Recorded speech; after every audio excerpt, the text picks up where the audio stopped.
I've always believed that nature has a voice. Sometimes it whispers in the rustling leaves, sometimes it howls through a canyon, and sometimes, when you're not ready, it stays silent just long enough to let something else speak first.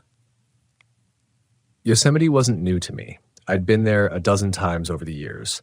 Solo trips, a few with friends, and once with a girlfriend who didn't love the outdoors but pretended for my sake. But that trip last October, that one never settled right in my bones. It started with silence, ended with silence, but in between, the forest said things I don't think I'll ever forget. I was traveling with two close friends, Alex and Dana. We'd all met in college, all fell into the same rhythm of city burnout and weekend escapes. I had just finished a contract job that had gutted my nerves. Dana was getting over a breakup. Alex was quiet about it, but he'd been showing up late to everything, eyes puffy like he wasn't sleeping. This trip was supposed to clear all that out of us. Clean air, open space, cold mornings with instant coffee. You know the drill. We took my '86 Volkswagen Westfalia Bluebird and planned to stay 5 nights, 2 nights at a formal campground and 3 at a more remote site Dana found on a forest forum. The weather was brisk but not biting. Leaves had started their change, especially up in elevation, and the trailheads were mostly empty. The first 2 days were quiet. We hiked, we made chili over the jet boil, we drank lukewarm beer and told ghost stories by the fire like we were kids again. Nothing out of the ordinary. Except for the quiet. Not the peaceful kind either. Not the good kind. It was the kind of quiet where your voice feels too loud even when you whisper, where you notice that you haven't heard a bird in hours, that you haven't even seen a squirrel. I chalked it up to elevation, or maybe the season. Still, I caught myself looking over my shoulder more than once, especially at night. Dana noticed too. On the second night after the fire had died and the rest of the campsite had fallen dark, she leaned in close and said, "Do you feel like something's watching us?" I tried to laugh it off. We're in a national park. Something's always watching.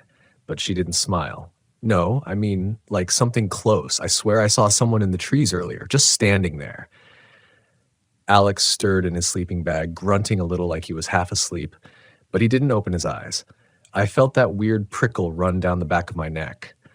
I told Dana it was probably another camper or a ranger, but I didn't believe it. There were no other campers for miles. Not here.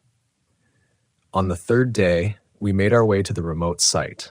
No signage, no fire rings, just a clearing about 7 miles off one of the older, lesser-used trails. Dana found it on a hiking subreddit. The post called it Sunset Hollow and claimed you could hear water running even when there wasn't a stream nearby. I thought it was just poetic nonsense at the time. The hike in was hard. Fallen logs, loose soil, and switchbacks that felt like they were designed to test your will. We barely spoke on the trail. Dana led, eyes sharp like she was tracking something. Alex lagged behind, dragging his boots like they were made of lead. Every now and then I'd hear a faint sound from deep in the forest. Not animals, not wind. Something else. Distant, rhythmic, like footsteps, but not human. Too fast, too erratic. Sometimes they circled us. Sometimes they stopped entirely, then picked back up an hour later in a different direction. When we finally reached the site, it was nearly dark. The clearing was strange, not a single pine cone or fallen branch in it, as if someone or something had swept it clean. The trees around it stood too straight, like they were bracing themselves.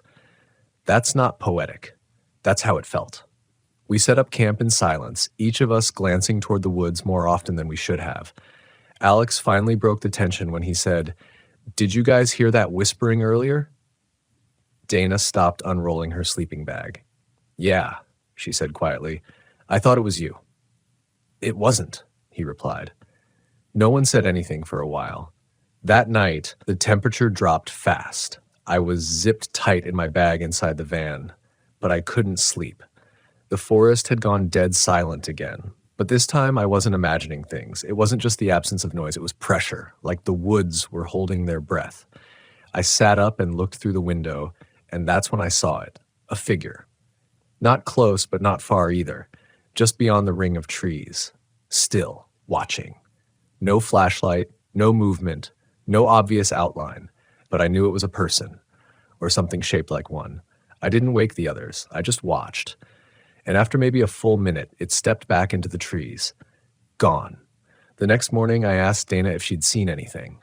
She didn't say yes, but she didn't say no. She just gave me this look, like her mind had already gone too far ahead of her words. Alex was worse, pale, unfocused, barely responding. When I pressed him, he snapped. "We need to leave. Now." "Dude, we just got here." I said, "It's fine. There's no one out here." "That's the problem," he said, almost whispering. "There should be." We didn't argue after that. We just packed. Fast.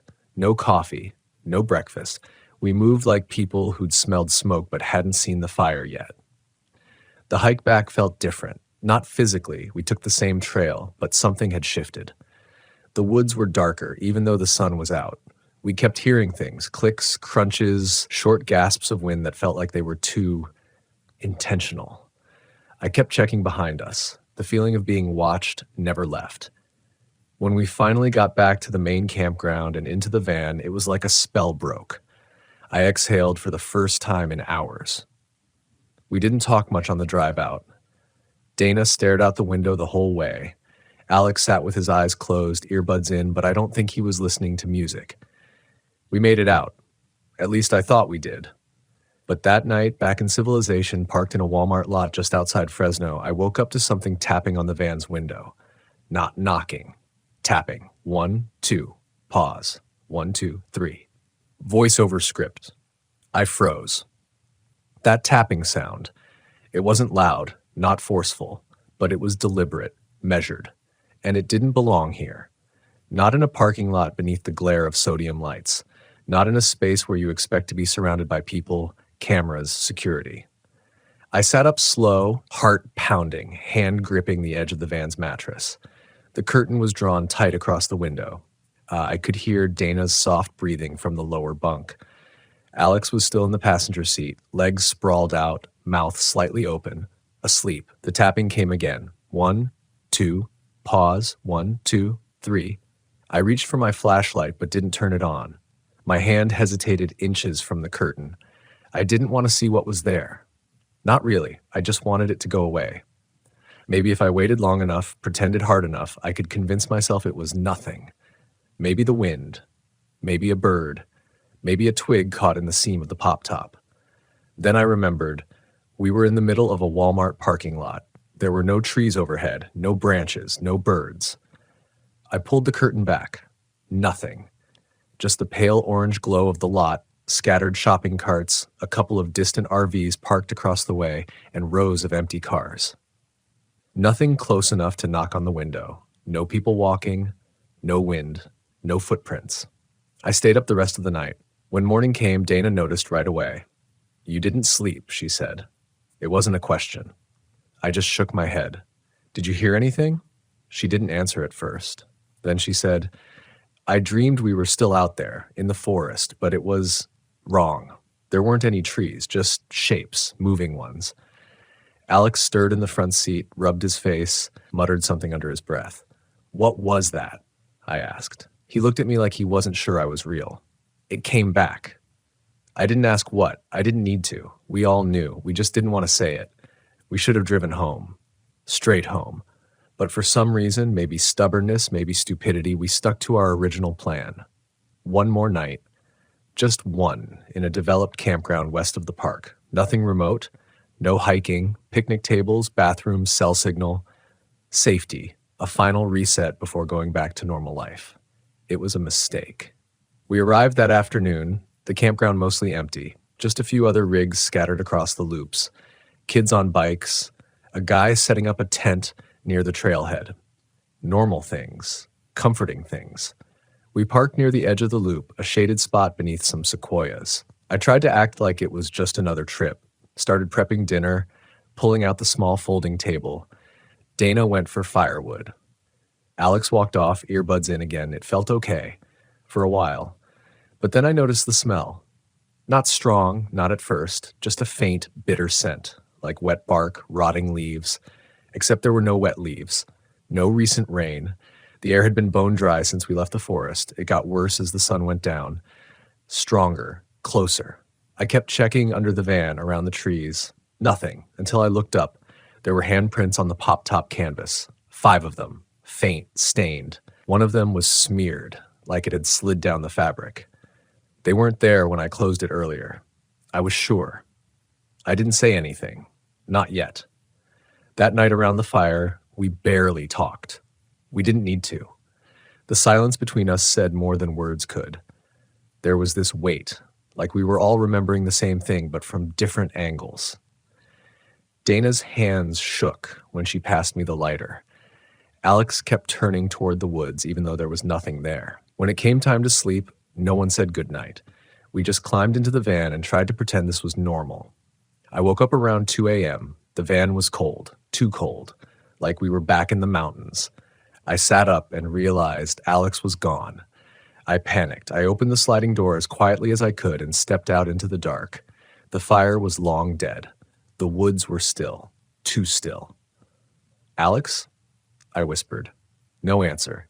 I walked to the edge of the campground road, my bare feet aching against the gravel.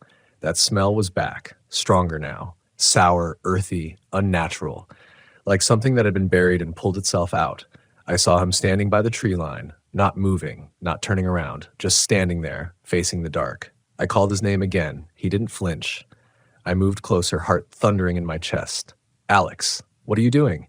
He slowly raised one hand and pointed into the woods. I looked. I saw movement.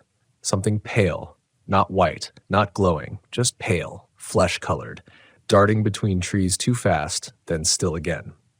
I stepped back, instinct screaming.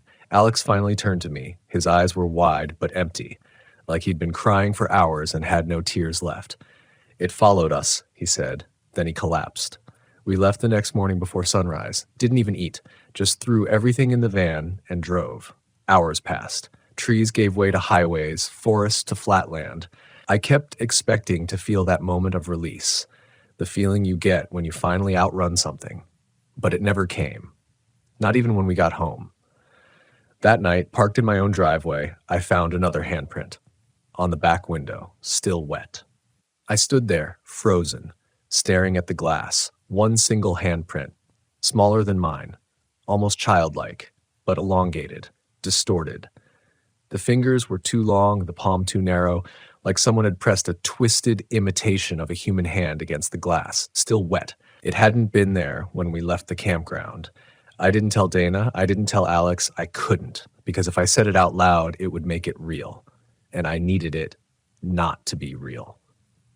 We didn't talk much after that.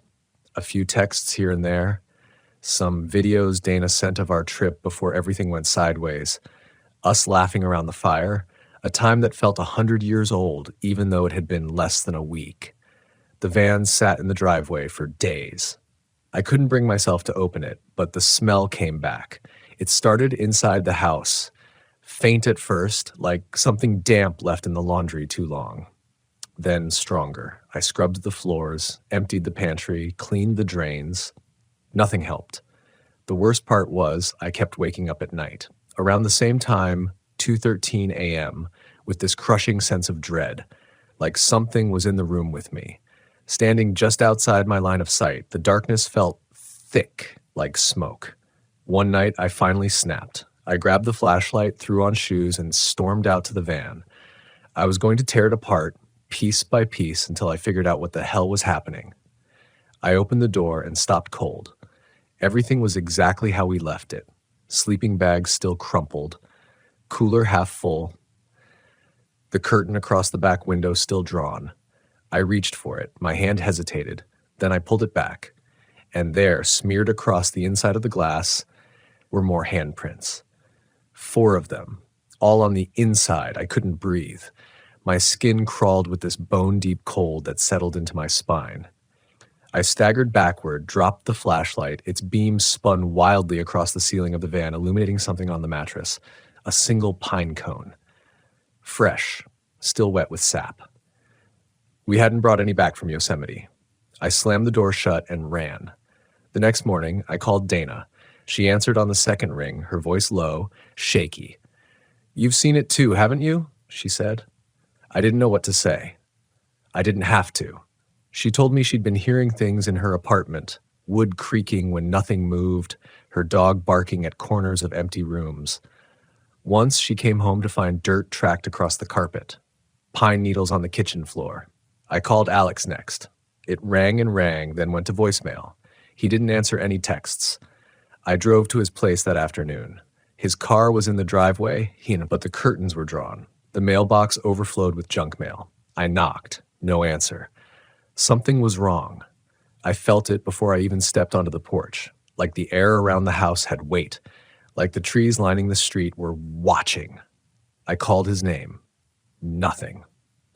Eventually, I walked around to the side window. The blinds were tilted just enough for me to peek through. And I saw him, sitting on the floor of the living room, knees pulled to his chest, rocking slowly. His laptop was open in front of him, playing footage on a loop. It was our hike, recorded from his GoPro. I could hear faint audio through the glass crunching leaves, wind through trees, and something else. A low, rhythmic clicking sound, like bone on bone. I banged on the glass. He didn't move. I called the cops. They took him in for evaluation. They said he was dehydrated, sleep-deprived, paranoid. He wouldn't speak, just kept watching the same clip over and over. I went back home that night, shaken. I knew something had followed us. I knew it hadn't stopped, but I still didn't know what it was. That night, I slept with the light on, and still at 2:13 a.m., I woke up. This time, I heard it. Breathing. Not mine. It was coming from the hallway, slow, rasping, wet, like lungs full of river water. I got out of bed and stepped toward the doorway. The breathing stopped. I flicked on the hall light. Empty. Just the usual creaks of the floor, the distant hum of the fridge. I turned around and saw the pine cone sitting on my nightstand. Another one. Fresh. Still sticky with sap. I didn't sleep the rest of that night. The next morning, I drove out to see Dana. When she opened the door, I knew something had changed. Her eyes were bloodshot. Her hands trembled. Her voice came out in a whisper. "I saw it," she said. I didn't ask her to describe it. I didn't want her words in my head. We sat on her couch in silence for a long time. Then she said, "I think we have to go back." I looked at her like she'd lost her mind. Back where? To where it started. The campsite. Maybe it left something behind. Maybe we did. I shook my head. "You think that'll fix it?" "I don't know, but I can't live like this." Neither could I. So we made a plan. One more trip, just the two of us, back into Yosemite, back to the place where we lost the trail, back to the place where something found us. We left before dawn. Neither of us brought it up, but we packed light. No sleeping bags, no tent, no firewood. We weren't going to stay the night. We weren't that stupid anymore. The drive back into Yosemite felt surreal, familiar and foreign all at once. The same towering cliffs, the same winding roads, but they looked different now. Like something had changed in the bones of the place, like the trees had shifted just a little, the light bent wrong at the edges, and maybe it was just me projecting, but it felt like the whole forest had noticed we were coming back. We parked near the same trailhead. No one else was around. The summer crowd had thinned. It was quiet. Still. We walked in silence for the first mile, retracing our steps through the winding, root-covered path. Every turn brought a memory, sharp and sour, where we heard the first branch break, where we saw that strange pattern in the bark, where the fog moved against the wind. At one point, Dana stopped. "Do you remember that bird call?" she asked quietly. I nodded. Of course I remembered, that high-pitched sound that came in threes like a whistle without breath. I hadn't heard it since that day. Neither had she. We waited, just listening. Only wind. We kept going. The trail narrowed, forcing us single file. The trees grew tighter together here, limbs interlocking overhead like bone fingers. Eventually, we found the clearing, the place where everything had started to go wrong. It looked untouched, peaceful even. The fire ring was still there, charred black. A few old beer cans someone had tossed into the brush, but it was colder now and the air was thick with silence. The kind of silence that waits for something. We didn't speak. We didn't have to. I walked toward the tree where I'd seen that strange etching. It was gone. The bark looked whole again, smooth, as if no knife had ever touched it. But I knew what I'd seen. Dana wandered toward the far side of the clearing where the underbrush thickened. She knelt down suddenly. "What is it?" I asked. She didn't answer. When I reached her, she pointed. There, nestled in the moss at the base of a gnarled pine, was something out of place, a small pile of pine cones, arranged in a perfect circle, each one different, some open, some closed, some split down the middle, all of them fresh, like they'd just fallen. But the branches above us were bare.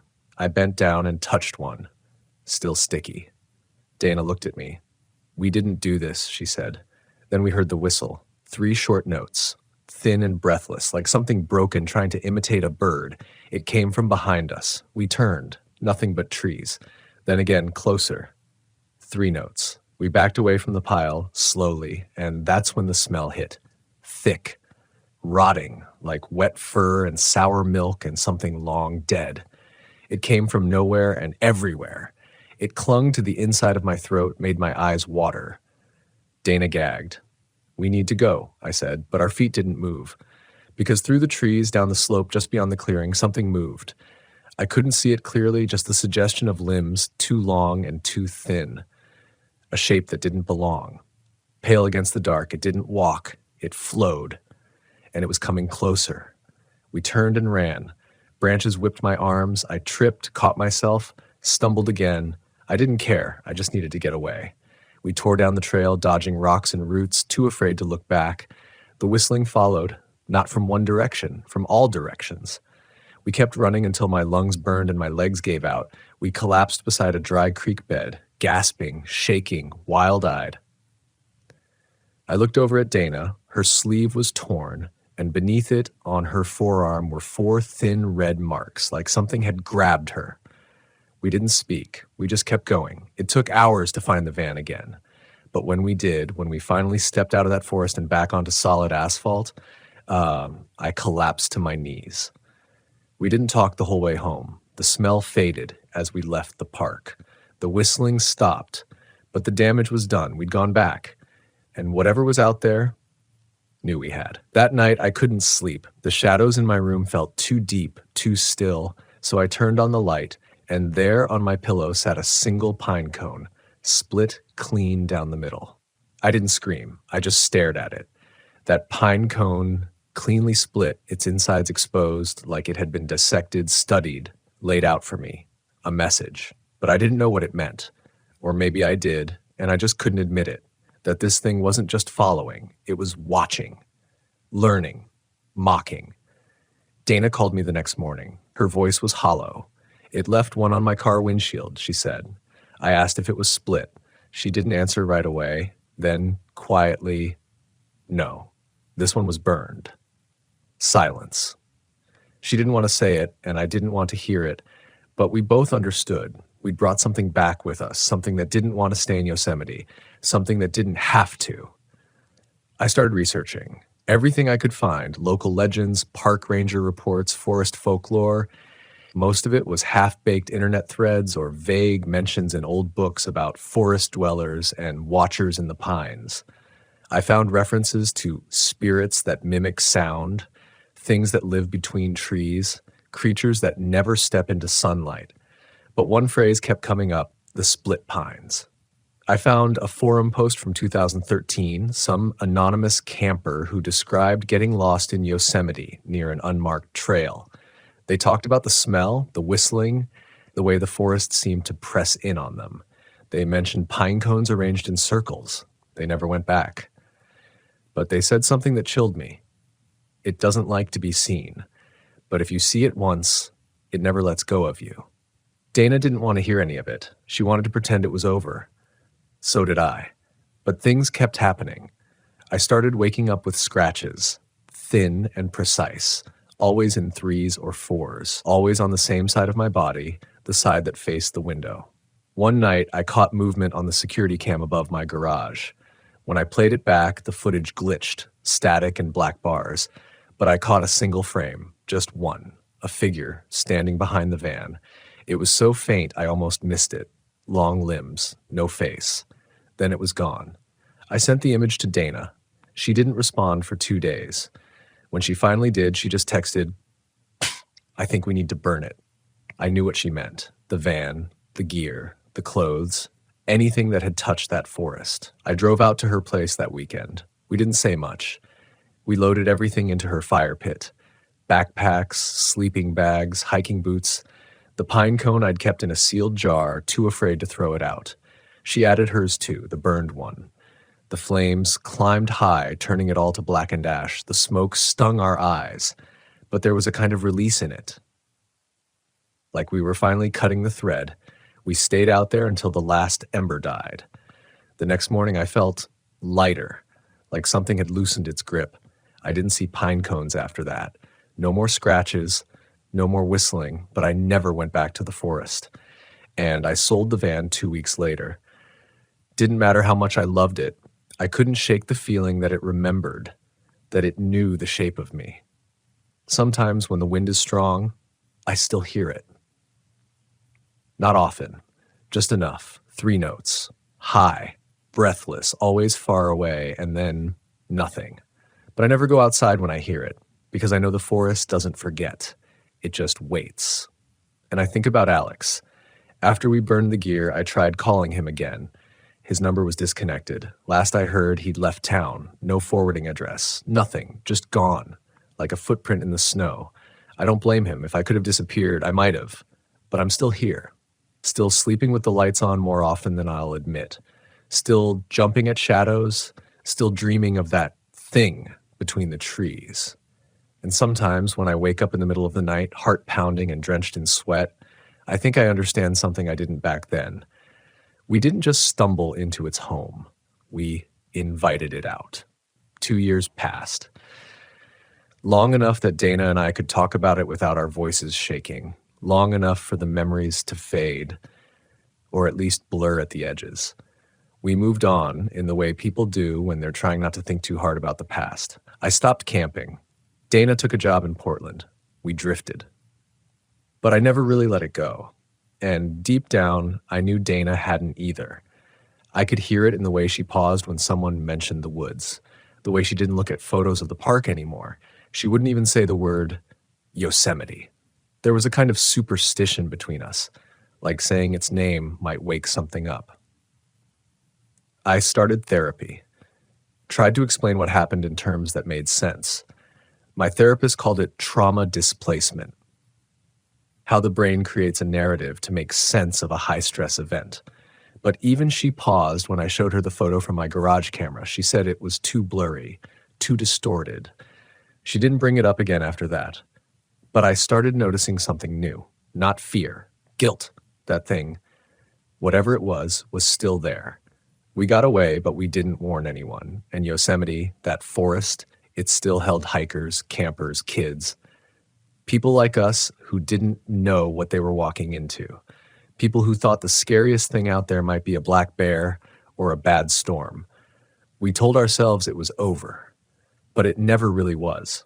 Because every few months, I'd go looking again. Online forums, Reddit threads, obscure hiker blogs, and the stories were there, always vague, always scattered, but too similar to be ignored. People hearing whistling at night, 3 sharp notes, strange smells before disorientation, unnatural silence, even the pine cones. Some hikers found them arranged in circles near their campsites. One post chilled me to my core. A solo camper had woken up to find a pine cone placed on their chest. They thought it was a prank by other hikers. I knew better, and I couldn't stay silent anymore, so I wrote it all down. Everything that happened, not in a blog, not in a forum. I printed it, old school, paper copies, 20 pages, stapled, no name. I left them in ranger stations, slipped them into trail maps, pinned one to a message board at a visitor center. No big warning, no bold headline, just a title on the first page. If you hear whistling, don't answer it. I don't know if anyone read them. I don't know if it helped, but it was something. And for the first time in a long time, I felt like I'd stopped running. I got a letter. No return address. Just my name. Inside was a single photograph. A campsite. Somewhere in Yosemite. Tents. Fire pit. Two people smiling beside their RV, and behind them in the trees, a shape, blurry, pale, just like the one I'd seen behind my van. Folded inside the photo was a note written in scratchy, uneven letters. It followed us too. My hands shook. I showed Dana. She turned pale. We both knew what it meant. It wasn't just a spirit of the land. It didn't belong to Yosemite. It traveled. We never figured out what it was. Not a Wendigo, not a skinwalker, not anything in the books. It didn't hunt like an animal. It didn't follow the rules of ghosts. It didn't chase. It didn't kill. It watched, and it waited for you to cross the line. Step into the wrong patch of woods, stay after dark, try to explain away the impossible. Then it marked you, carried you home, and it never forgot your name. I still hear from Dana sometimes, mostly just quick check-ins. We don't talk about the forest anymore, but every few months, I find a pine cone in the gutter near my apartment. Sometimes it's whole, sometimes it's blackened. Once it was hollowed out, completely empty inside. That one rattled when I picked it up. I didn't open it. I just threw it in the trash and sat on my porch until morning. Because the truth is, no matter how far we've come, no matter how long it's been, once you've seen it, truly seen it, you don't ever really leave the forest behind. It follows. Just far enough behind that you can pretend it's gone. But deep down, you feel it. Watching. Waiting. It was mid-October when I finally broke the silence. The weather had turned. Gray mornings, brittle light, the kind of air that feels like it's holding its breath. I'd been having dreams again, more vivid this time. I'd wake up and taste pine in my throat, hear the echo of that whistle just as I opened my eyes. 3 notes, and always from the wrong direction. I called Dana. I didn't know what I was going to say, maybe just to hear her voice, maybe to ask if she was still dreaming about it too. But when she picked up, she didn't say hello. She whispered, "It's outside." My chest tightened. What? "I woke up last night," she said, barely breathing, and it was standing in the yard. I didn't ask how she knew it was it. You don't forget the shape of something like that. You feel it before you see it. "How long did it stay?" I asked. "I don't know. I turned the lights off. I just listened." And she paused. "It whistled." I leaned forward. My heart thudded in my ears. But this time, she continued, it didn't stop at 3 notes. It kept going. That was new. I didn't know what that meant. Neither did she. But we both agreed on one thing. It wasn't done with us. That weekend, I drove to see her. I hadn't been to Portland in over a year. The drive was tense, and my eyes kept flicking to the rearview mirror. Not because I expected to see anything, but because I didn't. And that absence, it was its own kind of terror. Dana looked tired, older, like she'd stopped sleeping weeks ago. We didn't hug, we just stood there, both pretending we weren't scanning the tree line behind her building. Inside, she showed me what she'd found. Dozens of pine cones, in her backyard, arranged into spirals, some stacked, some buried halfway into the dirt. It looked like something trying to speak through patterns, primitive, desperate. But it was the one on her nightstand that caught my attention. Split perfectly down the center, like a message opened, but never answered. "Why now?" I asked. She didn't respond right away. Then she walked into her kitchen, pulled open a drawer, and brought out a small envelope. Inside was a map. Yosemite. The back trails. One of the ranger stations we'd never visited had been circled in red. "This came in the mail 2 days ago," she said. "No return address, no message, just this. Someone wants us to go back, or something." I didn't want to go. Every part of me screamed to leave it alone, to burn the map, to cut the thread again. But something had shifted. This wasn't about curiosity anymore. It was about closure, or maybe prevention. We had to know. Had to find whatever piece we'd left behind, because it hadn't finished what it started. We packed light. No camping gear, just flashlights, a pair of radios, and one promise. We don't split up. The drive back to Yosemite felt wrong from the start. The weather shifted strangely as we entered the park, sun to rain to sudden fog that swallowed the road. The forest loomed taller than I remembered, older, the kind of ancient that makes your skin feel thin like something deeper is looking through you. We didn't talk much. What was there to say? The ranger station was abandoned. Not closed for the season, abandoned. Cabin dark. Windows grown up through the porch steps, no signs of life. But something had been there recently. On the porch was a pine cone, burned around the edges, and beneath it, a note scribbled in shaky handwriting. Don't let it follow you again. We looked at each other. Dana's voice was low. What if this is a trap? I stared into the trees. They were still. Too still. But it didn't feel like a trap. It felt like a warning, and I realized something as we stood there. This wasn't about finishing what we started. This was about ending it. That night, we camped in the van, not out of nostalgia, out of necessity.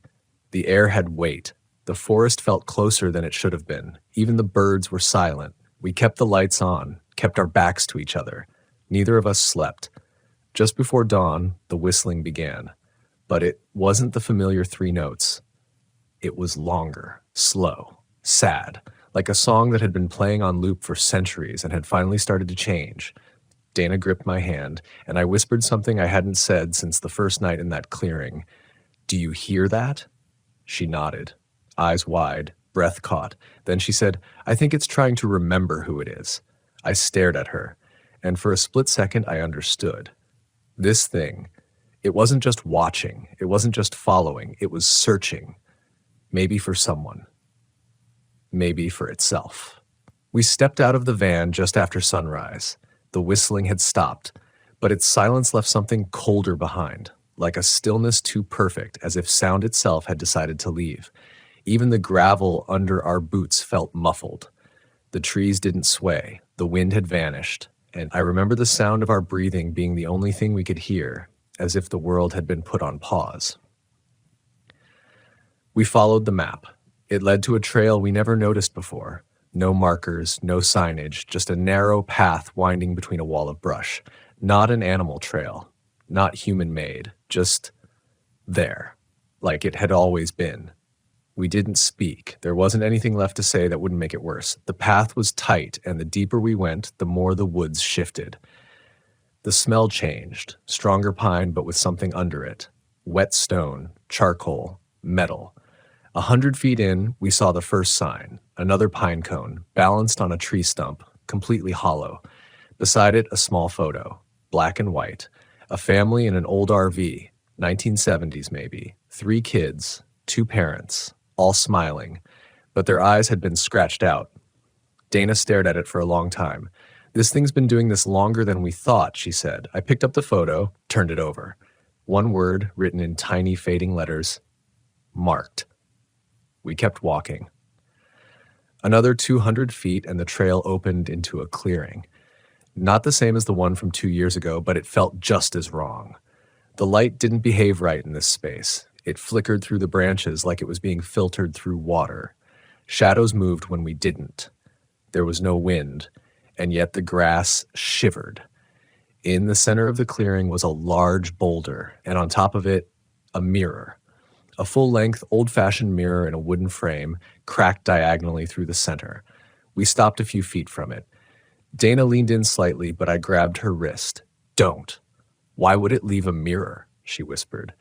I didn't know, but that's when I saw it. Not in the reflection, but missing from it. We were standing side by side. I could see myself, pale and trembling. But Dana's reflection wasn't there. I pulled her back. She saw it too. We both froze. Then, faintly, the whistling started again. 3 notes, then 3 more, and then a pause, and then mimicking.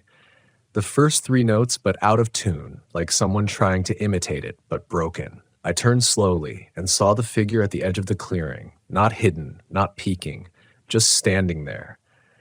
Its shape blurred in the light like it didn't belong in this version of reality. Tall, slender, a head that seemed stretched too far. Limbs like branches stripped of bark, its skin pulsed, not glowing, but catching the sun like frost. It didn't move, not a twitch, but the trees behind it shifted like they were leaning toward it. And for the first time, I realized something horrifying. It wasn't watching us. It was waiting for us to do something, like it couldn't act unless we gave it permission, consent, recognition. Dana stepped forward before I could stop her, and the thing moved. Not walking, not teleporting. It just became closer. She gasped and dropped to her knees, clutching her head.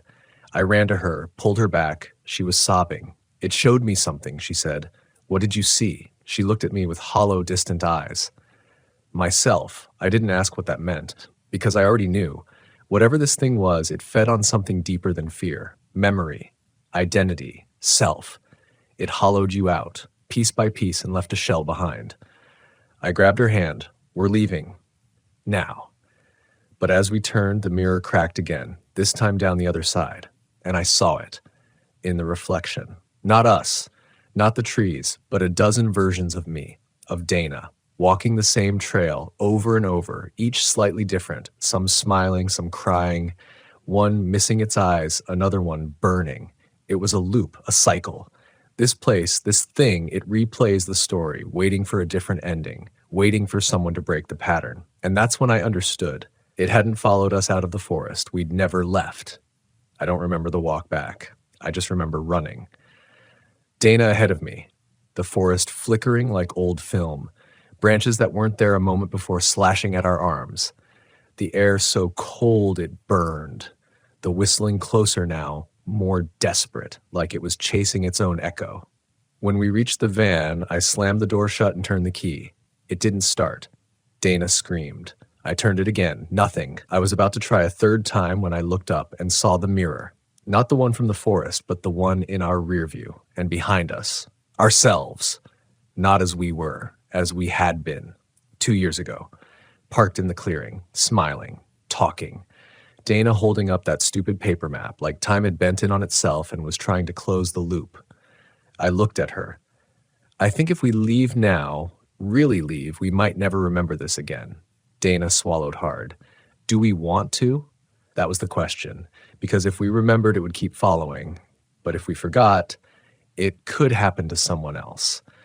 I turned the key one last time. The engine roared to life. The mirror in the rear view shattered. And behind us, the forest screamed. Not loud, but long.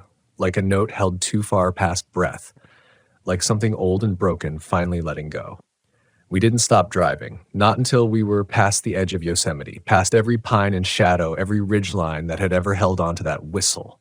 We didn't speak for hours, not because we were scared. Scared would have been a relief, but because we didn't know if words were still ours. We stayed in a hotel that night, far from the forest, far from mirrors. I remember standing under the shower, trying to wash something off I couldn't name. It wasn't dirt or blood or sweat. It was a weight. A thread still tied around my ribs, pulling tight with every breath. That place wasn't just a spot on a map. It was inside me now. I dried off, looked into the bathroom mirror, and stared for a long time. Not because something was wrong, but because nothing was. And that felt worse. Because if you survive something truly evil, something ancient and unnatural, you expect to carry the scars. You expect to look in the mirror and see what's changed. But I looked like me. Same tired eyes, same jawline, same crow's feet that had started since our first trip. I look like someone who should be able to say it was just a bad dream. And maybe that's what the forest wants. Not to kill you, but to unmake you. So slowly, so softly, that when it's done, you still think you're whole until you open your mouth and don't recognize the voice coming out. Dana came in behind me, wrapped her arms around my waist.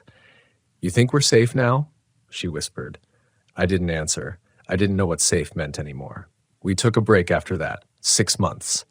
No RV, no road trips, no hiking. We stayed in cities, apartment buildings, busy streets, places where the lights never go fully out and the windows show other people on the other side. But the silence followed us, not literally, not at first, but in moments, in the gaps between sentences, in the hum of the fridge late at night, in the way we started forgetting things, small things at first, where we parked, which restaurant we'd been to, then bigger things, whole weekends that slipped away, arguments neither of us remembered starting, laughter we couldn't trace the source of. One night I woke up to find Dana sitting at the window, just staring into the glass. I touched her shoulder and she turned, startled. Her eyes were wet. "I don't remember what your voice used to sound like," she said. That's when I knew it had followed us after all. Not as a creature, not as a shadow, but as a whole, a quiet hunger. It didn't need to chase us. It had already moved in, feasting on our certainty, our timeline, our story. I started recording myself after that, not because I thought I could stop it, but because I needed to leave something behind. Some version of me that remembered how this all began, how we were before the whistling, before the pine cones, before we saw ourselves walking a path we thought we'd left behind. A month ago, we went back. I know how that sounds. I judge me too. But I had to see if it was still there, if any of it was real, or just some loop we'd imagined. We didn't go into the woods, we didn't even get close to the trailhead. Just drove past the edge of the park, just enough to feel the temperature drop. And then we saw it. A van. Just like ours, same model, same color, parked along the shoulder, half in the trees, and a man standing beside it, staring into the brush. He looked like me. Not exactly. Older, grayer, but something in his posture. His shoulders hunched like he was listening for something he wished he hadn't heard. Dana gripped my hand so tight it hurt. We drove past in silence. Didn't stop, didn't look back. But when I glanced at the side mirror, I swear I saw his lips move, and then 3 notes, clear, soft, too soft to be real. The same whistle, the same invitation. I almost turned around. That's the thing about this kind of horror. It doesn't scream. It doesn't chase you down a dark hallway with blood on its teeth. It waits. It whispers. It learns your name. It finds the story that lives under your skin, your shame, your regret, your unanswered questions, and it makes a trail out of it. So that one day when everything's quiet enough, you'll follow it back. Just to see, just to remember, just to feel certain again. That's when it hollows you. Not all at once, but inch by inch, memory by memory. Until you're standing in a mirror, smiling at yourself and wondering who's behind the glass. So if you ever camp in Yosemite or anywhere the forest grows a little too quiet, if you hear something at night that sounds like a child whistling or find pine cones arranged in a perfect spiral outside your RV, if you see someone that looks like you walking the same trail you just left behind, don't follow. Don't ask questions. Don't chase closure.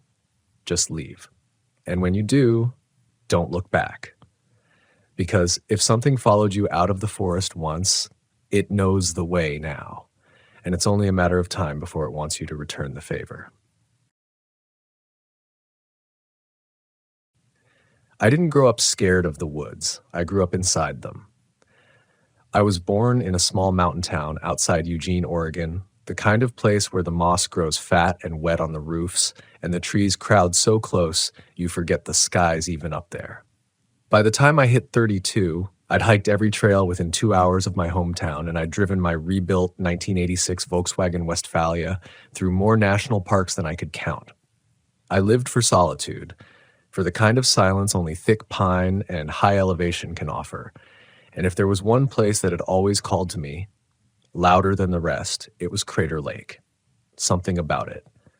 The clarity of the water, the depth, the way it just sat there, blue and perfect and still, inside the remnants of a volcano that blew itself apart thousands of years ago.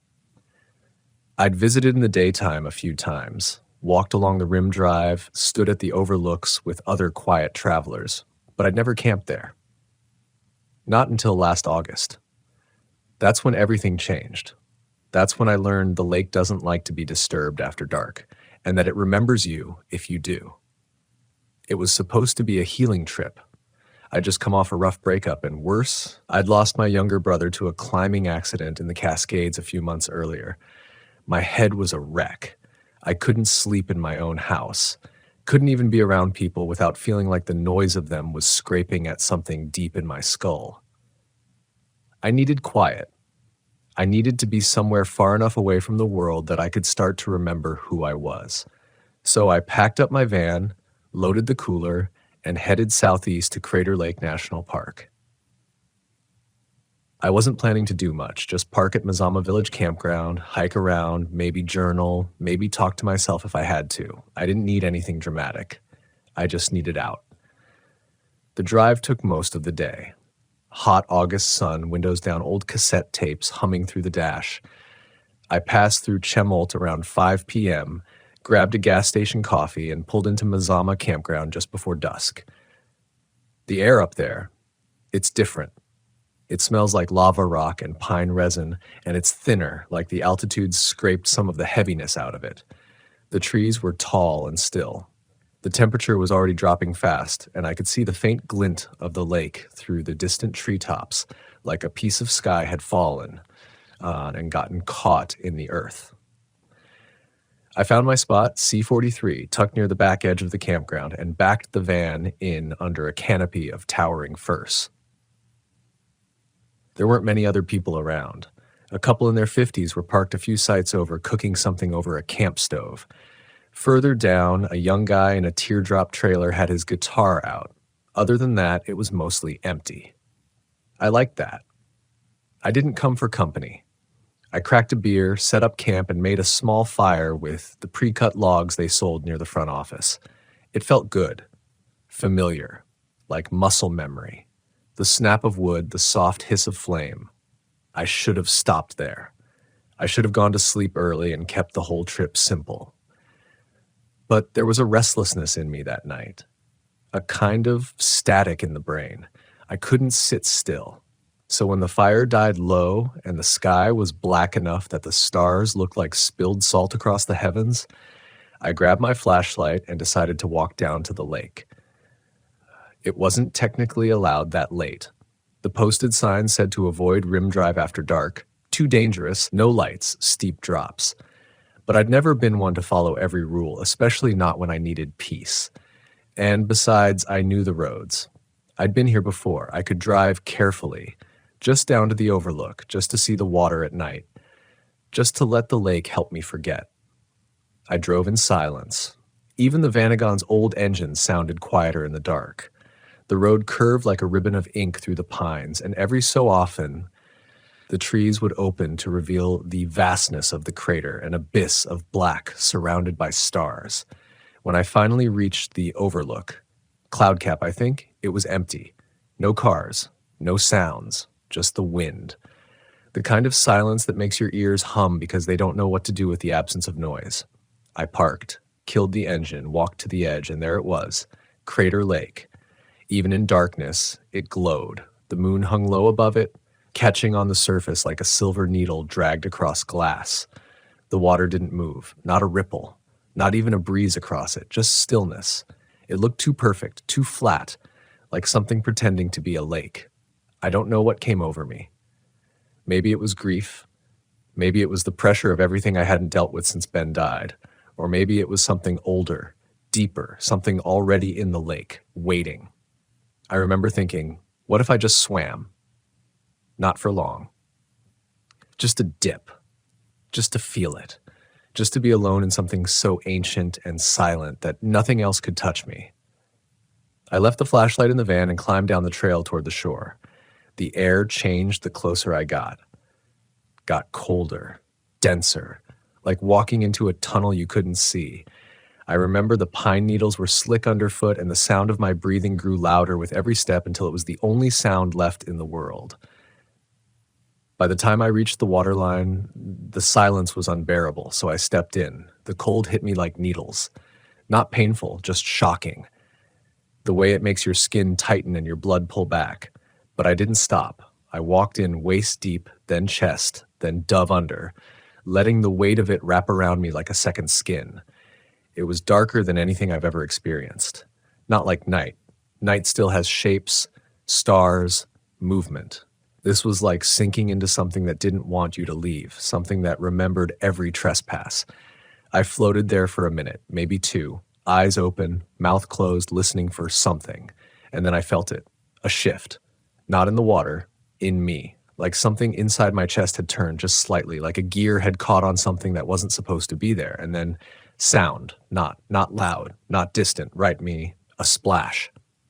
Not mine. And then a breath. Not mine.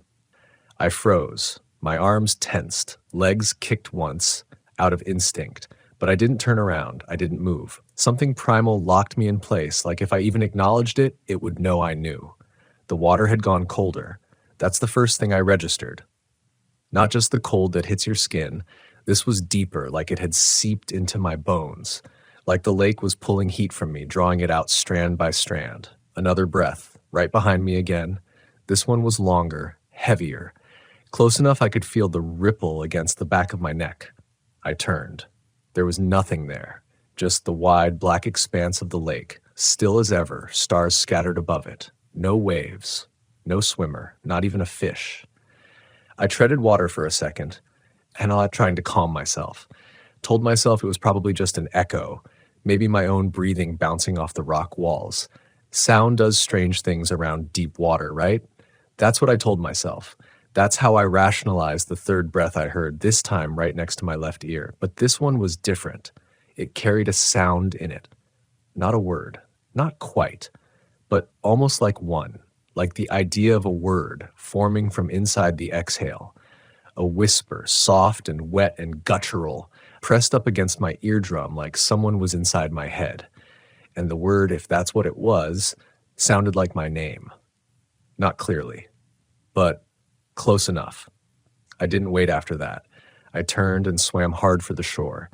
Every splash felt too loud. Every breath I took sounded like it was giving something permission to follow. I didn't look back. I couldn't. I felt like if I saw anything, if I saw even a ripple, I'd never come out. When my feet hit sand, I sprinted barefoot up the trail, not caring that I was soaking, not caring that the flashlight was still in the van, not caring about anything except away. I could feel the trees pressing close on either side, like they were leaning in to listen, like they already knew I didn't belong here anymore. The van was just where I left it. Quiet. Patient. I fumbled with the keys, hands shaking, nearly dropped them twice. When I got the door open, I jumped inside, slammed it shut, locked every door, and just sat there, wet, shivering, listening. There was nothing, no footsteps, no rustling, just the soft tick of the engine cooling and the wind.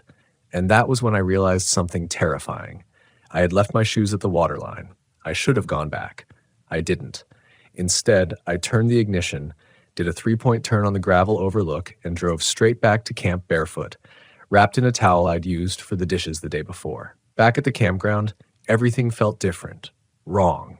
The air was heavier, still, but not peaceful, like the trees were waiting for something, watching. And the worst part? My campsite wasn't the way I left it. The campfire was still lit, just a small flame, flickering low. I know I'd put it out. I remembered dousing it with water. I remembered watching the smoke rise until nothing remained but blackened logs. But there it was, glowing faintly in the pit, like someone had stirred it back to life while I was gone. I stayed in the van that night. Didn't change clothes, didn't brush my teeth, just crawled into the bed in the back and locked the sliding door from the inside. Every creak in the woods made my stomach tighten. Every gust of wind felt like it was whispering something I wasn't meant to hear. At some point, maybe around 2 a.m., I thought I saw someone standing at the edge of my campsite. I didn't get up to check. I just laid there, still as a corpse, watching through the cracked window until my eyes stung from not blinking. When morning finally came, I didn't waste time. I made coffee with shaking hands, skipped breakfast, and packed everything with the robotic focus of a man who'd made a mistake but didn't know how to name it. The weirdest thing? When I went back to the lake overlook later that morning, shoes forgotten, I found the trail just as I'd left it. Empty. Quiet. But there was no sign I'd ever been in the water, no footprints, no drag marks, nothing.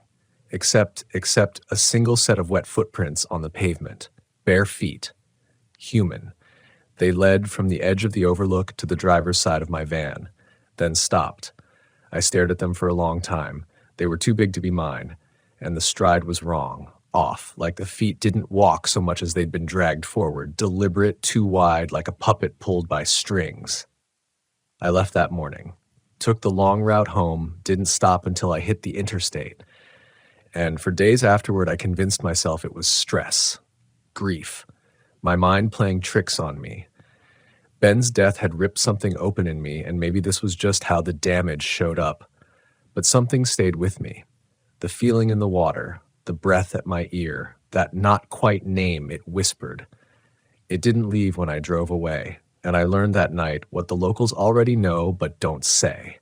Crater Lake isn't just deep, it keeps things.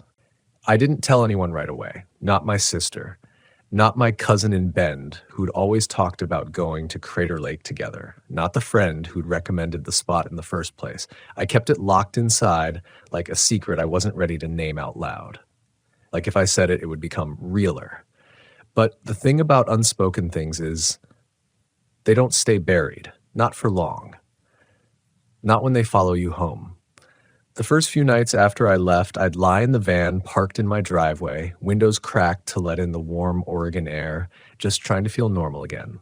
But sleep didn't come easy. Every time I started to drift, I'd jolt awake gasping, certain I'd heard it, that low, dragging breath by my ear. And then came the dreams. They weren't the normal kind. They were too quiet, too specific, too real. Always the lake, always the water. Always me standing at the edge just before the drop-off looking down into the depths, except it wasn't my reflection looking back up at me. It was something else. Something that looked me at first. But didn't move quite right, didn't blink when I blinked, didn't breathe, and then it would smile, and when it did, the water would ripple. And I'd feel something grab my ankle, even though I was dreaming, and I'd wake up screaming, sweat-soaked, clawing at my sheets like I was drowning in my own bed. This went on for weeks. I tried to rationalize, told myself it was unresolved grief, that I was projecting some deeper anxiety onto a creepy night and my brain was looping it. But none of that explained what happened next. 3 weeks after the lake, I got a letter. No return address, no stamp. Just a single sheet of paper slipped into my mailbox, and on it, printed in faint gray ink like it had been left in the sun too long, were 5 words. Why did you leave me? I stared at it so long I forgot to breathe. My first thought was, Ben. Some messed up joke, some subconscious association. But this didn't feel like Ben. This felt other. And more than that, it felt personal, not like a prank, not like a threat. It felt like someone had been there, watching me, listening in on my guilt. I didn't sleep that night. Sat in the van, engine off, hands on the steering wheel like I was waiting to go somewhere. I watched the shadows stretch and bend across the driveway, saw shapes in them I didn't want to name, and then came the second letter. 2 days later. Same paper, same gray ink. The water remembers. I started asking questions after that, but carefully. I didn't want people thinking I'd lost it. So I eased into it. At a used bookstore in Medford, I asked if they had any local lore books. Said I was writing a camping blog. The old guy behind the counter barely looked up from his crossword. All that Crater Lake stuff, he said. Not much written down. Not the real stories, anyway. I leaned in. What do you mean, real stories? He looked up then, met my eyes, and for the first time, I saw something flicker behind his, like a door that had been closed for decades had cracked open just enough to let something cold through. There's stories that get published, he said. Tourist-safe stuff, old Klamath legends, water gods, harmless myths. Then there's what the locals know. Which is? He hesitated, then folded his newspaper slowly. They say Crater Lake doesn't just hold water, he said. They say it holds reflections, things that get lost down there. People, memories, parts of yourself you didn't mean to leave behind. I felt a chill then, one that had nothing to do with the air conditioning. Sometimes, he continued, if you swim at night, especially near Wizard Island, they say you come out wrong. Or you don't come out at all. Or worse, something else comes out in your place. I swallowed hard. My voice barely worked. Do you believe that? He gave a small shrug. Doesn't matter if I do, he said. But I'll tell you this. I don't swim in Crater Lake. Not anymore. That word, anymore, hit like a stone. I didn't ask him what it meant. I didn't want to know. I left the bookstore with an old paperback of Pacific Northwest legends and a head full of static. And the third letter was waiting when I got home. This one was damp, like it had been soaked in lake water, then dried in the sun. The ink had run in places, but I could still read the words. You looked down and saw me. I looked up and saw you. The fear by now wasn't just fear, it was a knowing. Somewhere out there, beneath the still surface of that ancient lake, something had seen me. And it hadn't forgotten, it hadn't let go, and I was starting to feel like maybe I hadn't either. I didn't go back right away. Even though every fiber in me screamed to return, to face it, to understand what I saw, what followed me, I stayed away. I buried myself in distractions, work, chores, safe campsites with picnic tables and well-lit bathrooms. I told myself I was waiting for clarity, but the truth is, I was afraid of what I might find, or worse, what might be waiting for me. But silence has a weight. It grows heavier the longer you carry it. And guilt, that never stays quiet for long. 2 months after Crater Lake, I broke. It happened on a calm Tuesday night. I was camped alone again, this time in the Mount Hood area, somewhere off Lolo Pass Road. My van faced a ridge that opened into a clearing, and the moon was high enough to bathe everything in that silvery, unreal light that makes the world feel suspended, like time's holding its breath. I was sitting in the van's rear reading by lantern light when I heard it. A splash. Not a loud one, not like someone diving in, just a plunk like a stone dropped into deep water. I froze. There was no lake nearby. I'd chosen the site for that reason. Another splash. Closer this time. Impossible. I was on a ridge, dry as dust. But when I stepped outside and turned in the direction of the sound, I saw something that stopped my breath. A pool. Perfectly round. No wider than a living room rug. It hadn't been there earlier. Its surface was glass smooth, reflecting the moon like a mirror. No ripples, no bugs, no explanation. And in that reflection, I saw my van. And me. But I wasn't moving, I wasn't breathing, I wasn't even standing the right way. The figure in the reflection was still. Head tilted ever so slightly to the left, eyes too wide, lips pulled back in that same smile I saw in my dreams. Then it blinked. But I didn't. I stumbled back so hard I tripped over a root and landed hard on my elbow. Pain exploded down my arm. When I looked up again, the pool was gone. Just dirt, just leaves, just silence. But I didn't sleep that night. I sat with the lights on, doors locked, staring into the darkness outside the windshield, waiting for that smile to show again. It never did. But I knew then I had to go back. Not out of bravery, not some heroic urge to conquer fear. No, because I realized this thing, whatever I stirred up in that lake, it didn't want to hurt me. Not directly. It wanted me to see it, to know it, to understand what I'd interrupted, and I needed to know what it was trying to show me. So I packed up, gassed the van, and headed south. Back to Crater Lake. Back to where it all started. I arrived just before dusk. The sky was bruised with clouds, not quite stormy, but heavy. The kind of sky that hums with static before lightning splits it open. The parking lot near Rim Village was mostly empty. Off-season, midweek, just me, the pines, and the cold breath of something ancient pressing against the glass. I didn't go to the visitor center, didn't text anyone, didn't park in the designated spots. I drove straight to a turnout I remembered from that first night, the one that overlooked the southern rim near where I'd scrambled down to the water's edge.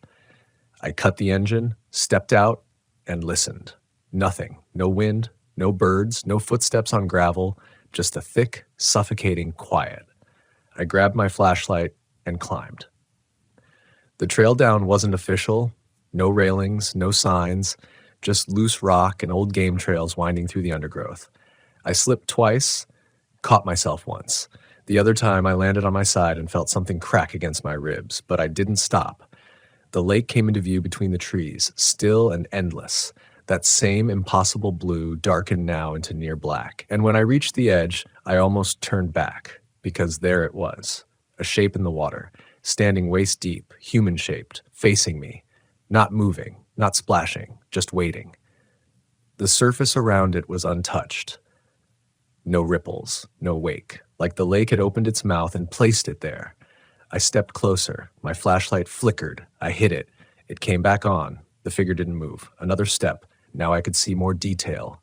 The hair, shoulder length, soaked, hanging in strands. The face, too pale, lips bluish, arms limp at its sides. But the eyes, they were open, and they were mine. I fell to my knees. My breath came in gasps.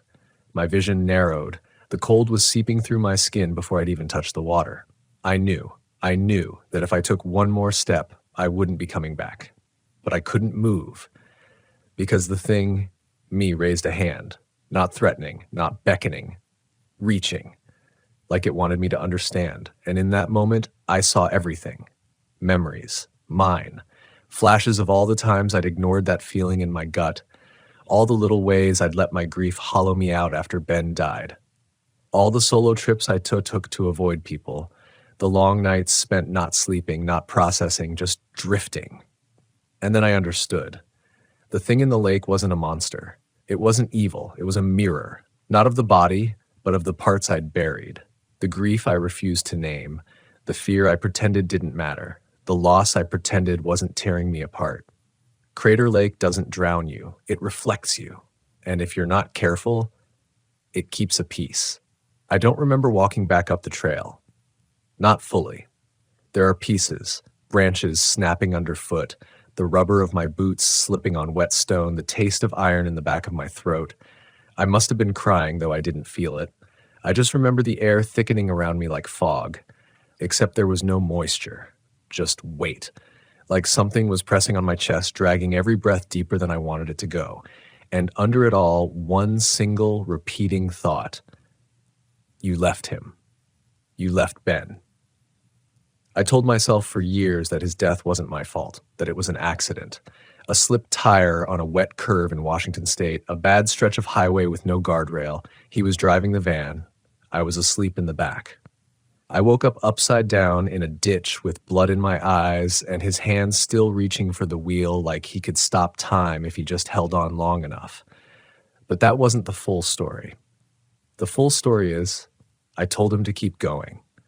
We were supposed to stop and camp near Mount Rainier. But I was angry. Over nothing, really. Some stupid fight about directions, about whose turn it was to pick the music.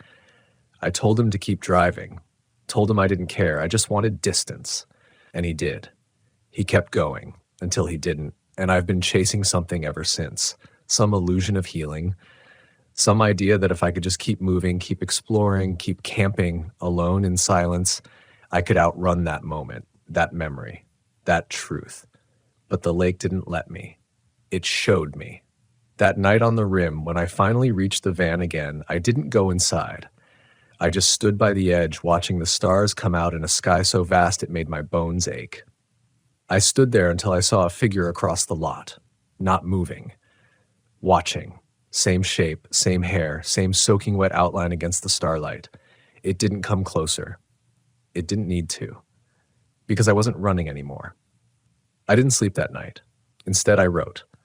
Pages and pages, scrawled in the yellow light of a headlamp, hands shaking so badly I could barely keep the pen steady. I wrote about Ben, about our fights, about our laughter, about the silence that followed his absence, Fripp, and how I tried to fill it with ghost stories and ghost towns and ghost miles, anything to drown out the guilt. And I wrote about the lake, what it showed me, what it took, because I don't think that reflection in the water was just memory. I think it was a part of me I'd abandoned, left behind, somewhere between grief and denial. The lake held onto it until I came back, until I looked, and then it let me go. I left Crater Lake the next morning just after sunrise. The mist was still low, curling across the asphalt in gentle fingers. I drove slowly, not because I was afraid, but because for the first time in a long time, I wasn't in a hurry to escape my own thoughts. I passed the same welcome sign I'd seen that first night, the same forests, the same endless blue. But it all looked different, because I was different. Something about facing that reflection, that version of myself, had cracked open a part of me I didn't know was still alive, not healed, but awake. That was 6 months ago. Since then, I've camped in quieter places, not out of fear, out of respect. I still drive the van, still chase the wild edges of America, still sleep alone under big skies and colder stars. But I don't camp near water anymore, not still water, not deep water, and never, ever after dark. Because I've learned something Crater Lake forced me to understand the hard way. There are places in this country where the land remembers, places that reflect more than light, places that listen.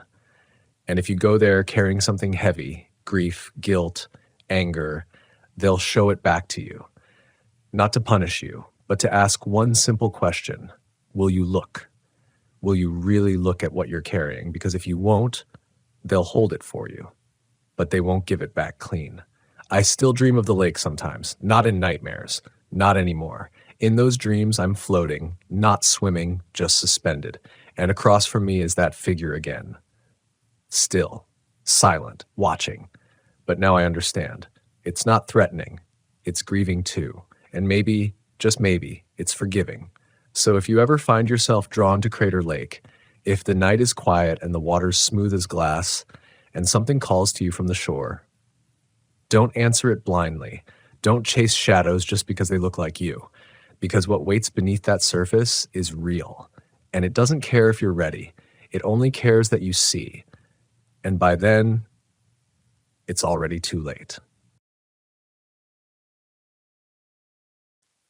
They say the Ozarks have a way of folding the land around you. You think you're heading north, then a turn, a slope, a shadow. Suddenly you're facing where you came from. But it's more than just the terrain. It's something in the silence, the way it clings, like memory, like grief. I wasn't new to RV life when it happened. I'd been on the road 3 years, solo mostly, except for my dog, Sam, a blue heeler mix with one eye cloudy from birth and a tendency to growl at shadows that didn't move. I used to laugh it off, say he had a sixth sense for raccoons, but I've stopped laughing about those things. The plan was simple, a fall camping loop through northern Arkansas with a few nights parked along the Ozark Highlands Trail. I'd read forums, found this pull-off spot near a trailhead not listed on the maps, only mentioned in some thread from 2017. Primitive but peaceful, someone had written. Felt like a secret. Yeah, a secret. That's what it felt like the moment my tires left the gravel road and rolled onto the patch of packed earth surrounded by sycamores. It was too perfect, like a set built just for me. No reception, no sounds but the wind and birds, the kind of silence that makes you forget time exists. I parked, leveled out the van, and Sam leapt down, nose to the leaves already on patrol. That first night passed easy. A light fire, soup from a can, a book I barely got through 3 pages of before sleep took me. Nothing strange, not yet. Just the feeling of being watched from nowhere, a feeling I chalked up to the deep woods and an overactive imagination. But the second day I hiked. That's when everything started to turn. The trail didn't look like much. Overgrown, no sign, just a narrow break in the underbrush. Sam hesitated, ears forward, then followed when I nudged ahead. The leaves were deep red, brittle underfoot. We moved slow. I'd packed light, just a day bag and a map that proved immediately useless. The trail wasn't on it. I should have turned back. That's the part that haunts me the most. Not the screams I'd hear later, not the strange figures at twilight, but that moment, right there. I felt it deep in my ribs, that old internal voice whispering, "Wrong way." But I didn't listen. Instead, I walked. The trail twisted fast, narrow between bluffs and switchbacks. Trees leaned in close. Sound got strange. My boots too loud, Sam's panting too quiet. I remember thinking, this must loop back toward the ridge. But the hours stretched. Sun moved, shadows lengthened, and then I saw it, a marker, just a scrap of wood nailed to a tree, black paint scrawled across it. Loop. That's all it said. No mileage, no arrows, just that word. Loop. It felt like a warning. Still, I pushed on, and that's when we passed it, a small pile of rocks stacked carefully like a cairn. I didn't think much of it until we passed it again. 20 minutes later, then again. The third time, my stomach dropped. The exact same rocks, the top one chipped on the left side, moss growing on just one edge. I crouched down, touched them, hoping to prove myself wrong. Maybe they were just similar. They weren't. Sam was pacing now, tail stiff, nose to the ground. He let out this low growl, the kind that made the hair on my arms lift. That's when I looked up and saw a figure between the trees. Far off, maybe 40 yards. Not moving, not hiding either, just there, watching. I froze. It didn't look right, too still, like a photo taped onto the forest. No face I could make out, just the outline of a head, shoulders, arms dangling. It didn't move, not even when I waved. I called out, "Hey, you okay?" Trying to sound casual. No response. I turned to grab Sam's leash, but when I looked back, gone. Nothing. Not a branch broken, not a footstep heard. I wish I could say I ran right then, but I didn't. I tried to rationalize. Probably another hiker, just weird lighting, trick of the trees. Still, I turned around. No more trail, no more exploring. We needed to get back, except the trail didn't lead back. Every turn was wrong, every slope unfamiliar. I used the compass on my watch. It kept spinning. No joke. The needle twitched like it was trying to decide what counted as north. Sam started whining, then barking, then refusing to move. I carried him. That's how I found the cabin. It wasn't on any map, not visible from any ridge. It just appeared wedged between two hills. One of those old hunter's shacks, rotting porch, busted window, moss growing like skin across the roof. The door was cracked, and inside, silence. I didn't want to go in. But daylight was vanishing fast, and something told me we weren't getting out before nightfall. So we entered. The floor creaked loud under my boots. Dust in the air, thick enough to taste. A table, 2 chairs, a potbelly stove that hadn't burned in decades, and on the wall, maps, dozens of them, all hand-drawn, trails, arrows, notes scrawled in red ink. I stepped closer. One map had the word loop circled over and over. Around it phrases, doesn't end, voices lie, don't follow after dark. I didn't understand what I was looking at, just that I wasn't the first one. I reached for my phone. Dead, even though it had been at 80% that morning. My watch, blank screen. Then, footsteps on the porch, slow, heavy, and a voice, hoarse, low, almost a whisper.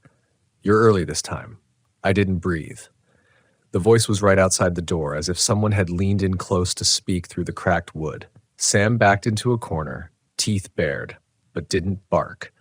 His body shook so hard the old floorboards trembled beneath him. I took a step back from the wall, every inch of me screaming not to move, not to make a sound. But the door didn't creak open. It just stayed there. That thin wedge of dark between frame and jamb like a second set of eyes. "You're early this time," the voice repeated, quieter, like it was, disappointed. I didn't ask questions. I didn't wait. I grabbed Sam, bolted out the back, busted window, glass shards ripping across my jeans, and hit the ground hard. The forest swallowed us. Branches slapped at my face as I ran. Sam leapt ahead, silent now, dead focused. The air had turned cold. Not cool. Cold. The kind of chill that doesn't match the season. Like the temperature dropped 30 degrees between one breath and the next. I kept looking over my shoulder, but there was no one behind us. No lights, no sounds, just trees and that strange, unrelenting silence. But the ground had changed. Somewhere during the sprint, the leaves underfoot turned from crisp and dry to wet and spongy, like moss but deeper, swampy almost. I knelt to touch it once. My fingers sunk like into rot. I pulled away, shaking, wiped my hand on my jacket. Sam whined, circled back, then darted forward again like he knew the way. I didn't. That's when I saw the second sign. This one nailed to a tree with rusted railroad spikes. Same lettering, same black paint. Loop. But this time there was something beneath it, scratched into the bark so deep the tree bled resin. "Stay on the trail or it starts over." I froze. Every inch of me rebelled at that sentence. Something about it didn't feel metaphorical. It felt final. Like this wasn't a warning for hikers. It was a rule. A law of wherever the hell this place really was. But what was the trail? I hadn't seen a clear path in an hour. Then Sam barked. Sharp, urgent. I turned and saw him standing by what looked like a trailhead sign. Half collapsed, rotting, but there. Real. A carved wooden post with no words left, just a faint arrow pointing left. I followed him. The trail twisted sharply downhill. The air got heavier. I realized I was sweating even though my breath fogged in front of my face. The trees narrowed in until they felt like walls. My skin itched with the sensation of being watched. But I never saw a soul. Not then. What I did see was the van, parked exactly where I'd left it. At first, I thought I'd made it back. Relief flooded my body, a lightness I hadn't felt in hours, until I noticed the fire. Still burning. The campfire I'd made the night before. Small, modest, with the same half-charred log I'd propped up with a rock, still burning. But I hadn't lit one that morning. I approached slowly. Sam didn't follow. He stood back at the tree line, tail between his legs, making these tiny, barely audible whimpers. I crouched beside the fire, warm, still burning. The van door was open. I didn't leave it open. I grabbed the tire iron from the side rack and crept forward. Inside the van, nothing. Everything exactly where I'd left it. Except there was a journal on the driver's seat. It wasn't mine. Faded leather, warped from water damage. No name. I opened it. The first page read, "If you're reading this, it means you found the trail. If you found the trail, it means it's already too late. It resets. Every time, but not the way you think. Time doesn't loop. You do. The version of you who read this yesterday is still out there. And the day before that. And the day before that." I dropped the journal. I wanted to puke, because suddenly it made sense. The maps in the cabin, the voices, the figure, the fire still burning like no time had passed. I checked my phone again, still dead. But the clock inside the van, 4:23 p.m. Same as when I left for the hike, not a minute off. That's when I saw the second Sam, standing just inside the tree line. Same markings, same cloudy eye, but standing still, watching me. My Sam barked then, full, chest-deep, furious. The other Sam turned and bolted into the woods. I didn't go after him. I slammed the van door, locked it, backed out so fast I nearly hit a tree. I drove 10 miles before I got signal, 20 before I stopped. I found a cheap RV park near a gas station off Highway 23. Stayed 2 nights. I didn't sleep either of them. But here's the thing that's kept me up since. The next morning, I looked at my phone's gallery, hoping I'd maybe taken a photo on that trail. Something. Proof I hadn't lost my mind. There was one video. I didn't remember taking it. It was only 9 seconds long. Just the woods. Still. Quiet. Then my own voice, whispering from behind the camera, "You're early this time." And then it ends. I didn't delete the video. I couldn't. Every time I brought my thumb to the trash icon, something clenched up in my chest. Some primal sense that this file wasn't just evidence. It was tethered to something real. Like erasing it would sever me from the only thing grounding me in what actually happened. Or worse, like deleting it might bring it back. I spent the next few days trying to forget. Took Sam on walks. Got coffee from a local diner where the waitresses looked like they'd been there since the 70s. Drove through towns with names I couldn't pronounce, trying to convince myself that it had just been stress, overexertion, a panic attack brought on by isolation and maybe some bad sleep. But at night, when I closed my eyes, I'd hear it. That voice. "You're early this time." Always just behind me. Always just inside the room. The worst part was, Sam started changing too. Not in huge ways, just little things. He'd stare into corners and growl, low and guttural, like something was standing there, just beyond my line of sight. He used to sleep curled up at my feet in the van. Now he refused to come inside after dark. He'd sit just outside the door, facing the woods or the wall, alert. Then came the dreams. I'd wake up in the middle of the night to find myself already standing, outside the van, barefoot, heart pounding, halfway between the trees and the trailhead. But there wasn't a trailhead nearby. I wasn't even in Arkansas anymore. I was somewhere near Tulsa, in a paved RV park with fences and fluorescent lights. And still, somehow, the loop trail called me. I started driving again, longer distances, further west, sticking to highways and fast food and light. Something about daylight made it feel like the world still had rules, that maybe what I'd seen, what I'd heard, could be filed away under the unexplainable. Until I stopped in this little town near the Oklahoma Panhandle. Needed gas. Sam needed a break. We pulled into this off-road supply shop just outside Boise City, weather-worn, empty, except for an old man behind the counter who didn't say much at first. But when he saw Sam, when he saw the cloudy eye and the tremble in his back legs, he froze. "You took him on the loop, didn't you?" he said. Just like that. No intro, no small talk. I didn't answer, not at first. He stepped out from behind the counter, slower than he looked like he used to be, knees stiff, one eye cloudy just like Sam's. "They always come back with a mark," he said. "Dog or man, doesn't matter." I found my voice, barely. "What is it?" He looked past me, like he could still see the trail even here, 400 miles away.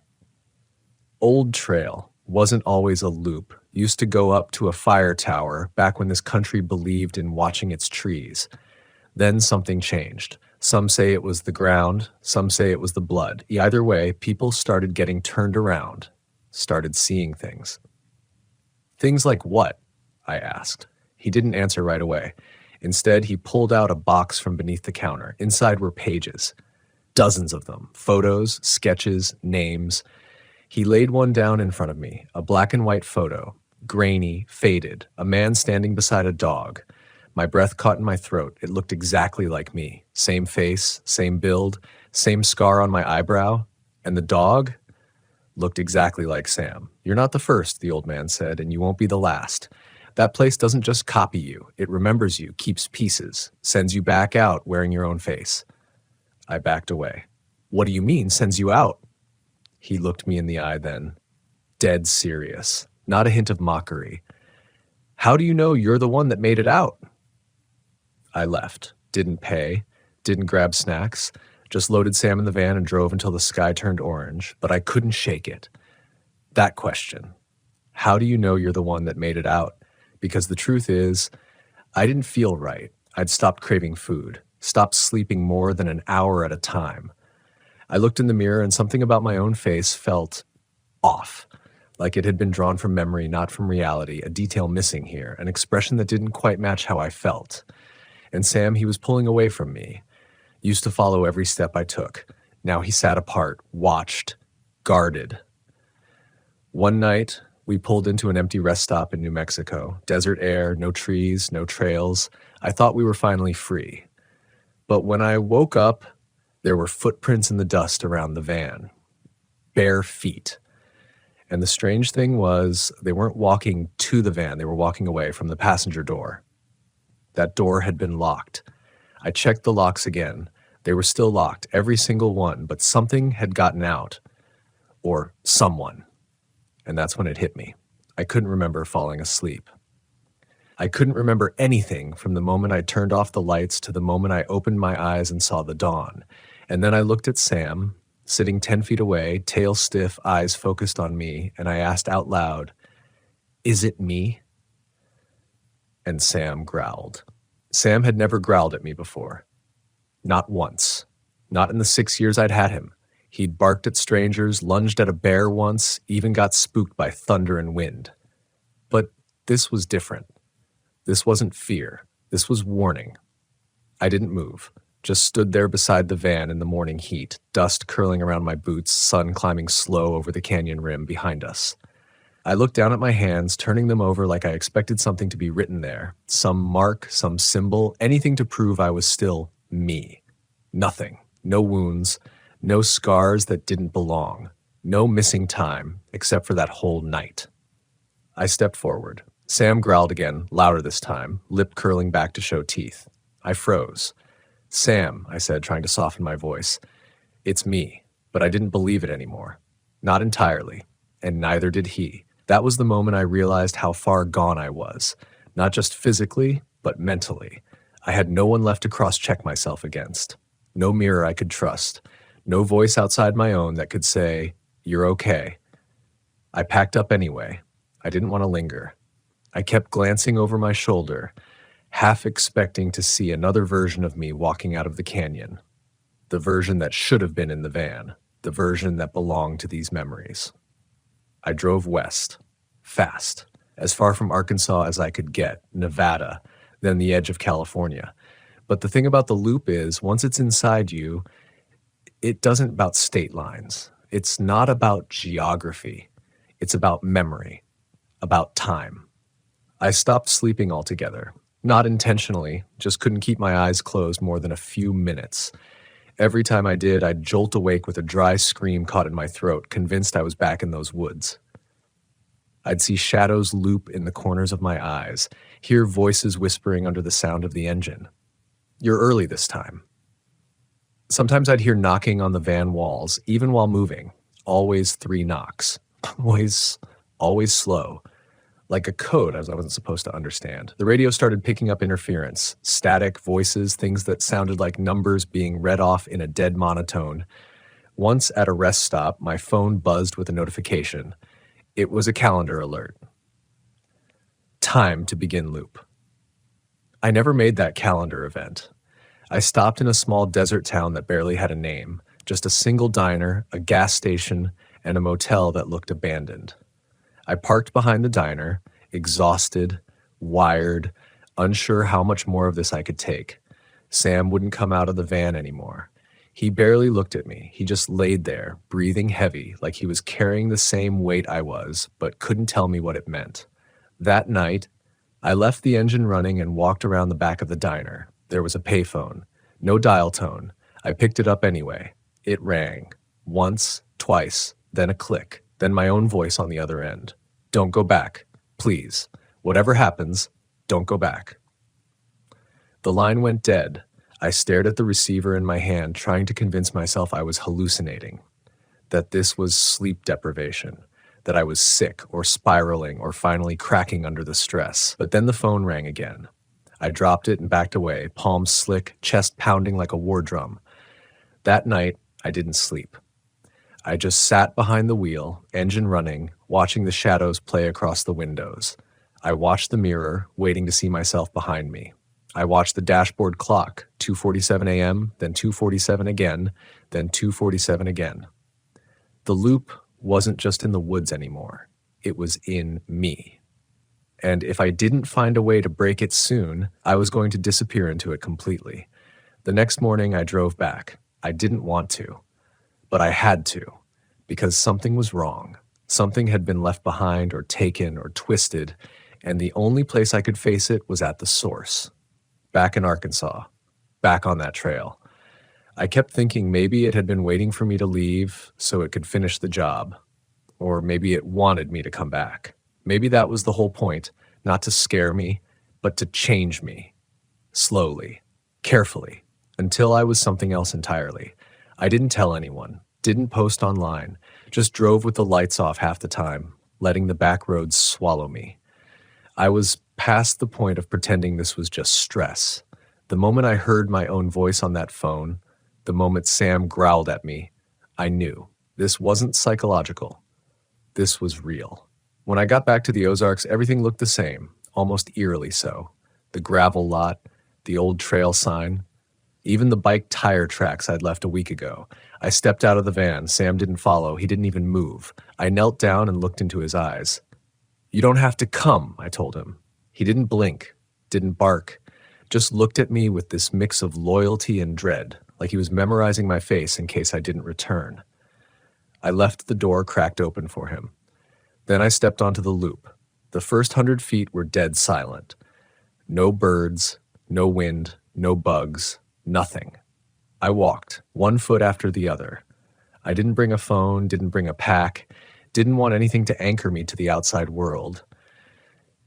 Because something told me the loop wouldn't let me leave again unless I understood it, unless I saw whatever it was I had missed the first time.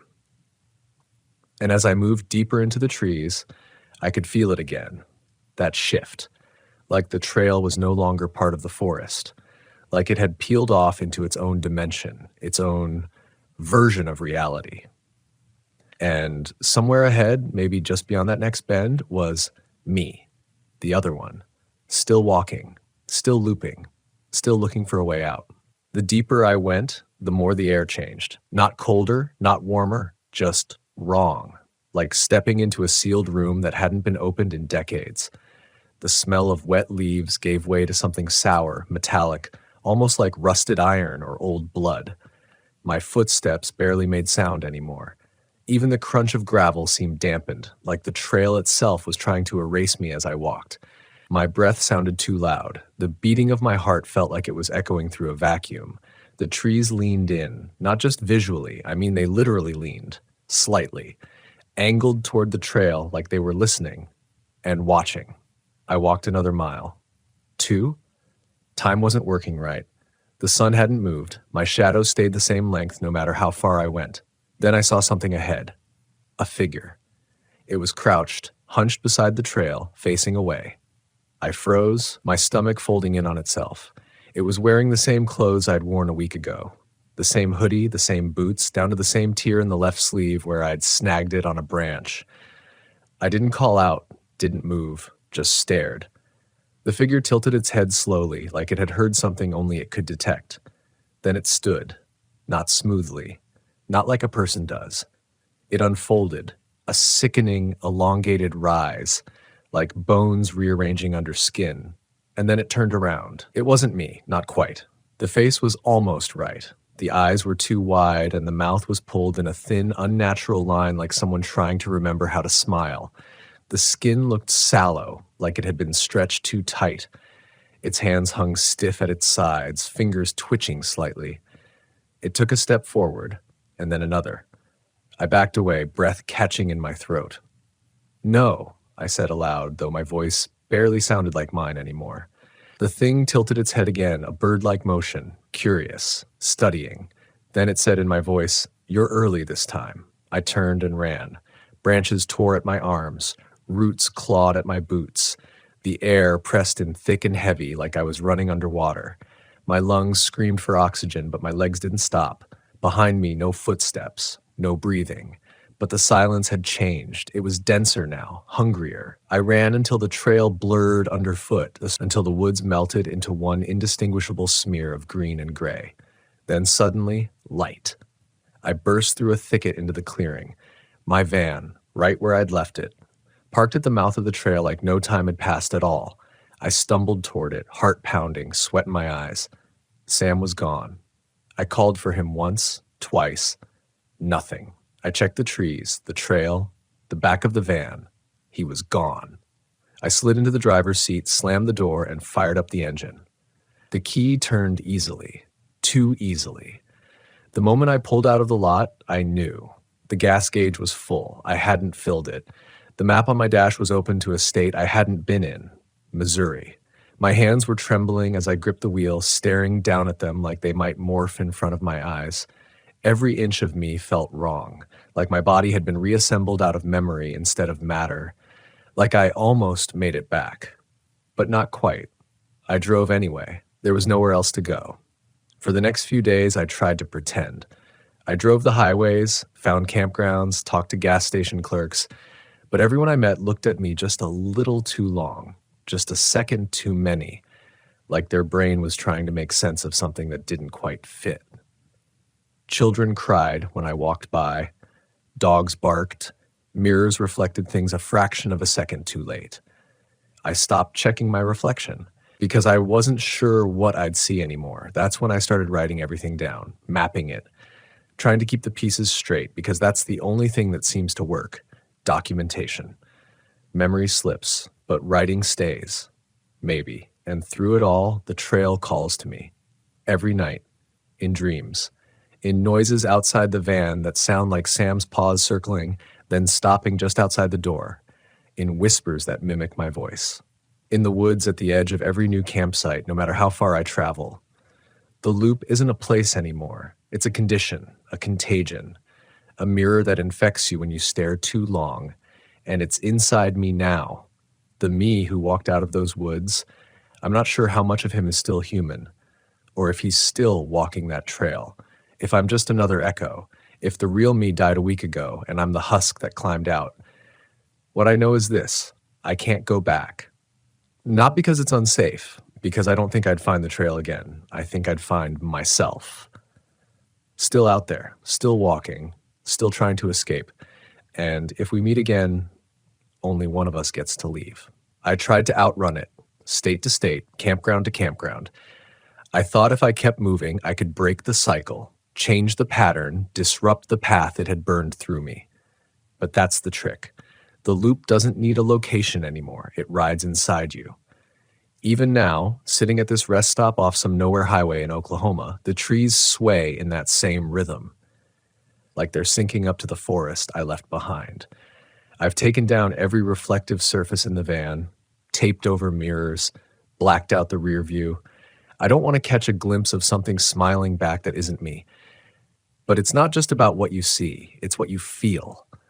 I feel it when I close my eyes. A humming, low and circular, like wind echoing through an old drain pipe. Constant.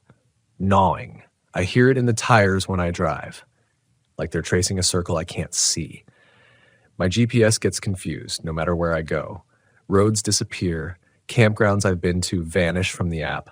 Or worse, they reappear in the wrong state. Same name, same photos, hundreds of miles away. And then there's Sam. He came back, or something pretending to be him did. 3 days ago, I woke up to scratching at the side of the van. Not loud, deliberate, like someone keying a pattern into the metal. I sat up, heart pounding, and there he was, curled just outside the passenger door. Same golden coat, same limp on the back leg, same two-tone collar we bought at that truck stop in Flagstaff last year. But his eyes were wrong, too still, too alert. Sam always had this softness in his face, a curiosity. But this one watched me like he was waiting for something. Or someone. I didn't open the door. Not right away. We stared at each other for nearly 10 minutes. Me frozen, him motionless. No panting. No tail wag. No movement at all except for the wind ruffling the fur around his neck. Then he barked once. A deep, perfect mimicry of Sam's voice. I opened the door. I shouldn't have. I know that now. But I was tired. Starving for familiarity. The weight of isolation does strange things to your mind. So I let him in. He walked like Sam, circled like Sam, even curled up at the foot of the bed like Sam used to. But that night, I didn't sleep, because I heard him whisper, not words. Not even sounds I could identify, but something too intelligent to be animal. A breath with intention, a rhythm just like the loop trail. He stayed silent the next day, and the one after. But I know he's not the same. Just like I know I'm not either. Whatever came back with me, it's working its way deeper. Like a splinter in the brain, slowly burrowing in until you forget it's there. But I remember. At least I think I do.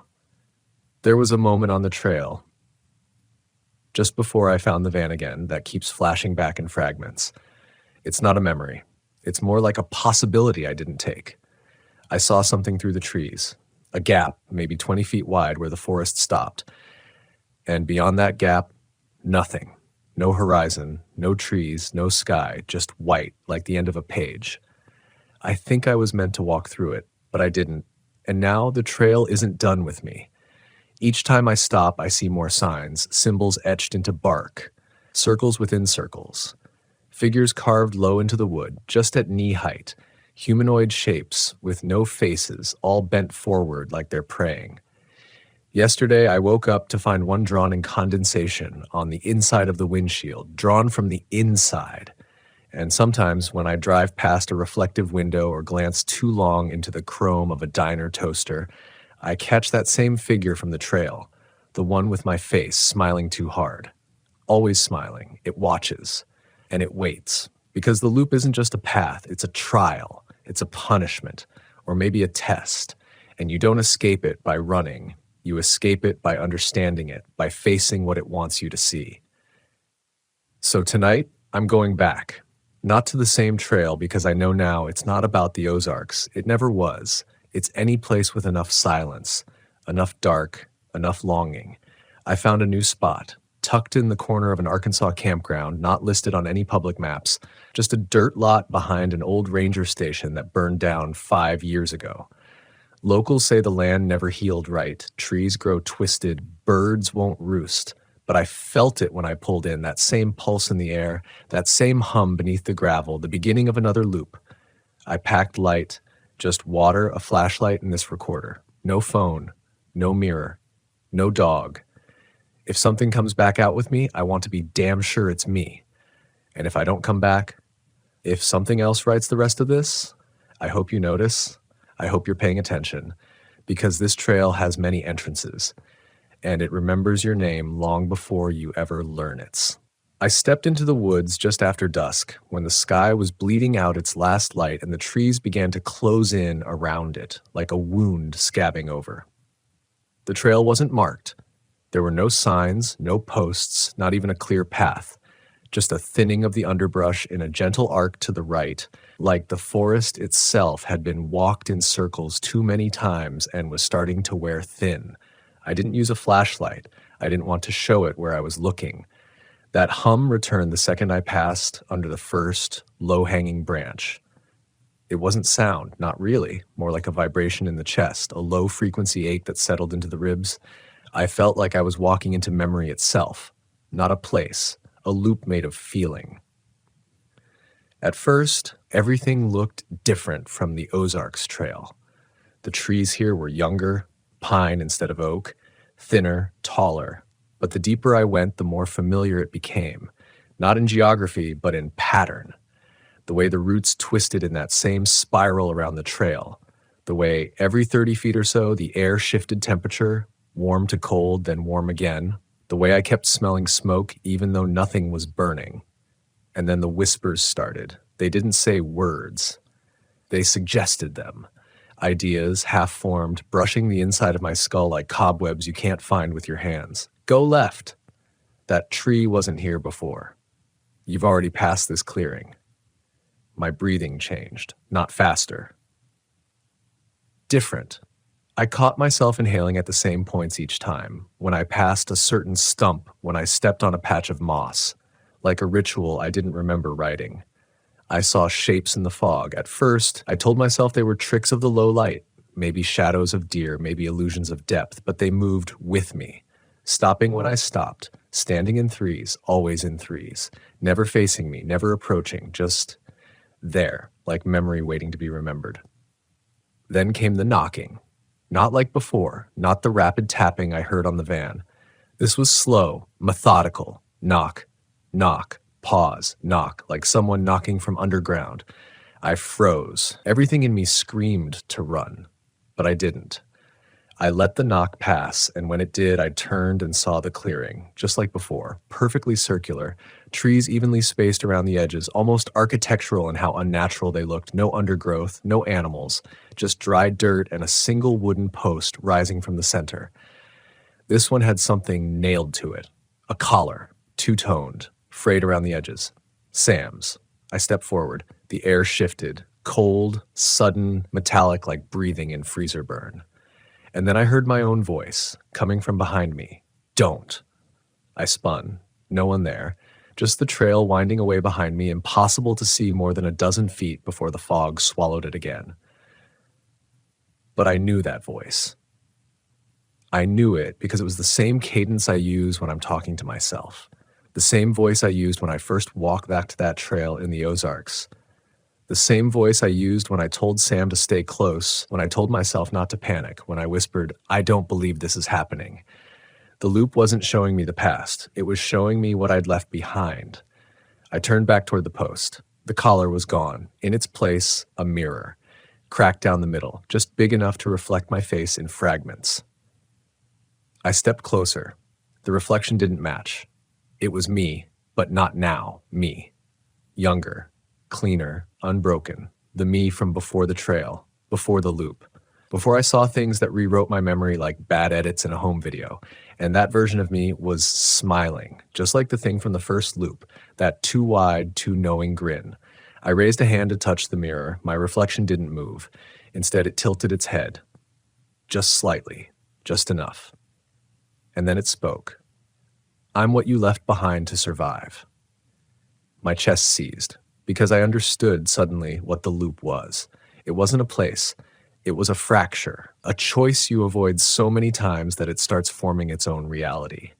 A road you refuse to walk down, so it walks toward you instead. Every time I denied what was happening, every time I told myself it wasn't real, or that I'd escape by ignoring it, or that the woods were just woods and not something ancient and aware, that denial left a version of me behind. And they'd been piling up, watching, waiting, smiling. I stumbled backward. The mirror cracked further, and behind it, in that shattered glass, I saw more faces. Hundreds, thousands, all me.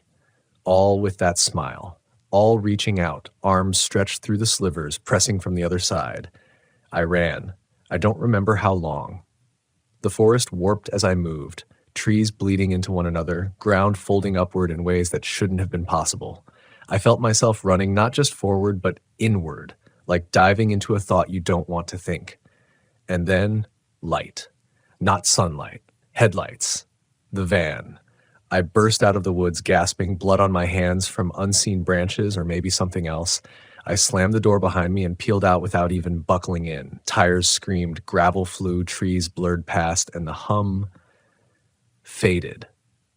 But it's not gone. It never really fades. It just gets quieter, like breath behind your breath, waiting for you to listen again. I drove until the gaslight came on. Then I kept driving. Somehow, the van stayed alive long enough to get me to a motel off some cracked stretch of highway, the kind with flickering neon and carpet that smells like mildew and old cigarettes.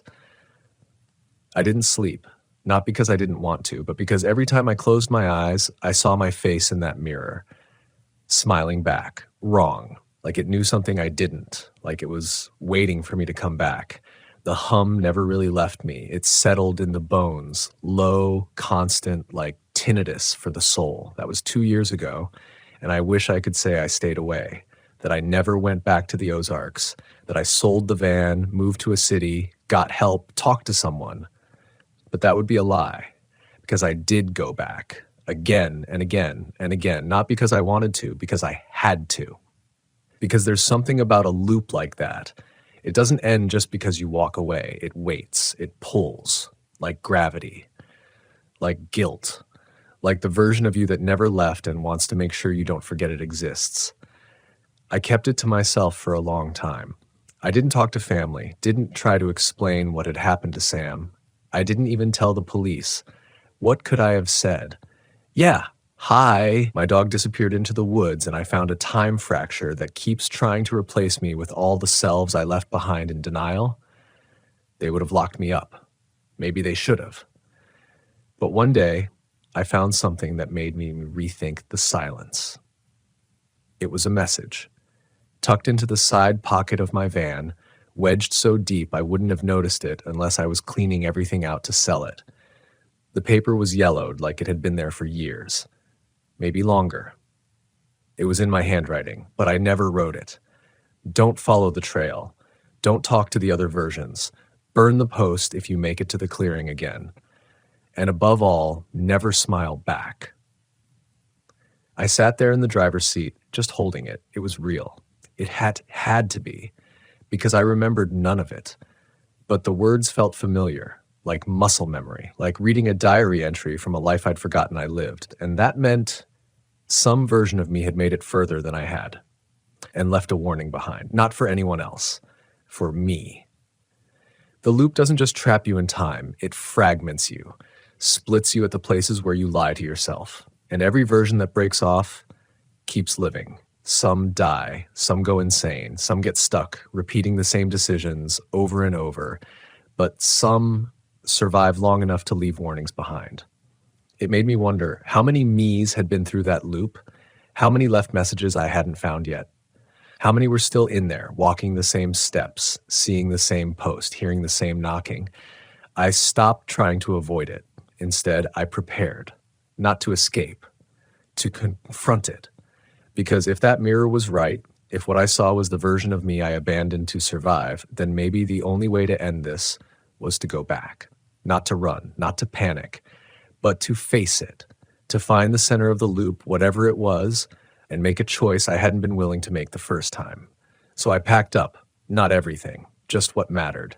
A handheld flare, a steel fire starter, my old journal, and Sam's other collar, the backup, the one that had been stuffed in the glove compartment the day he vanished. I drove back into the Ozarks under moonlight. No music, no heat. Just the sound of tires on frostbitten gravel and the hum waiting behind my thoughts. I parked at the same trailhead. The map board was gone now, weathered and broken. The campground was shut for the season. Not a soul in sight, just how I needed it. This time, I brought no GPS, no compass. The The trail wouldn't allow it anyway.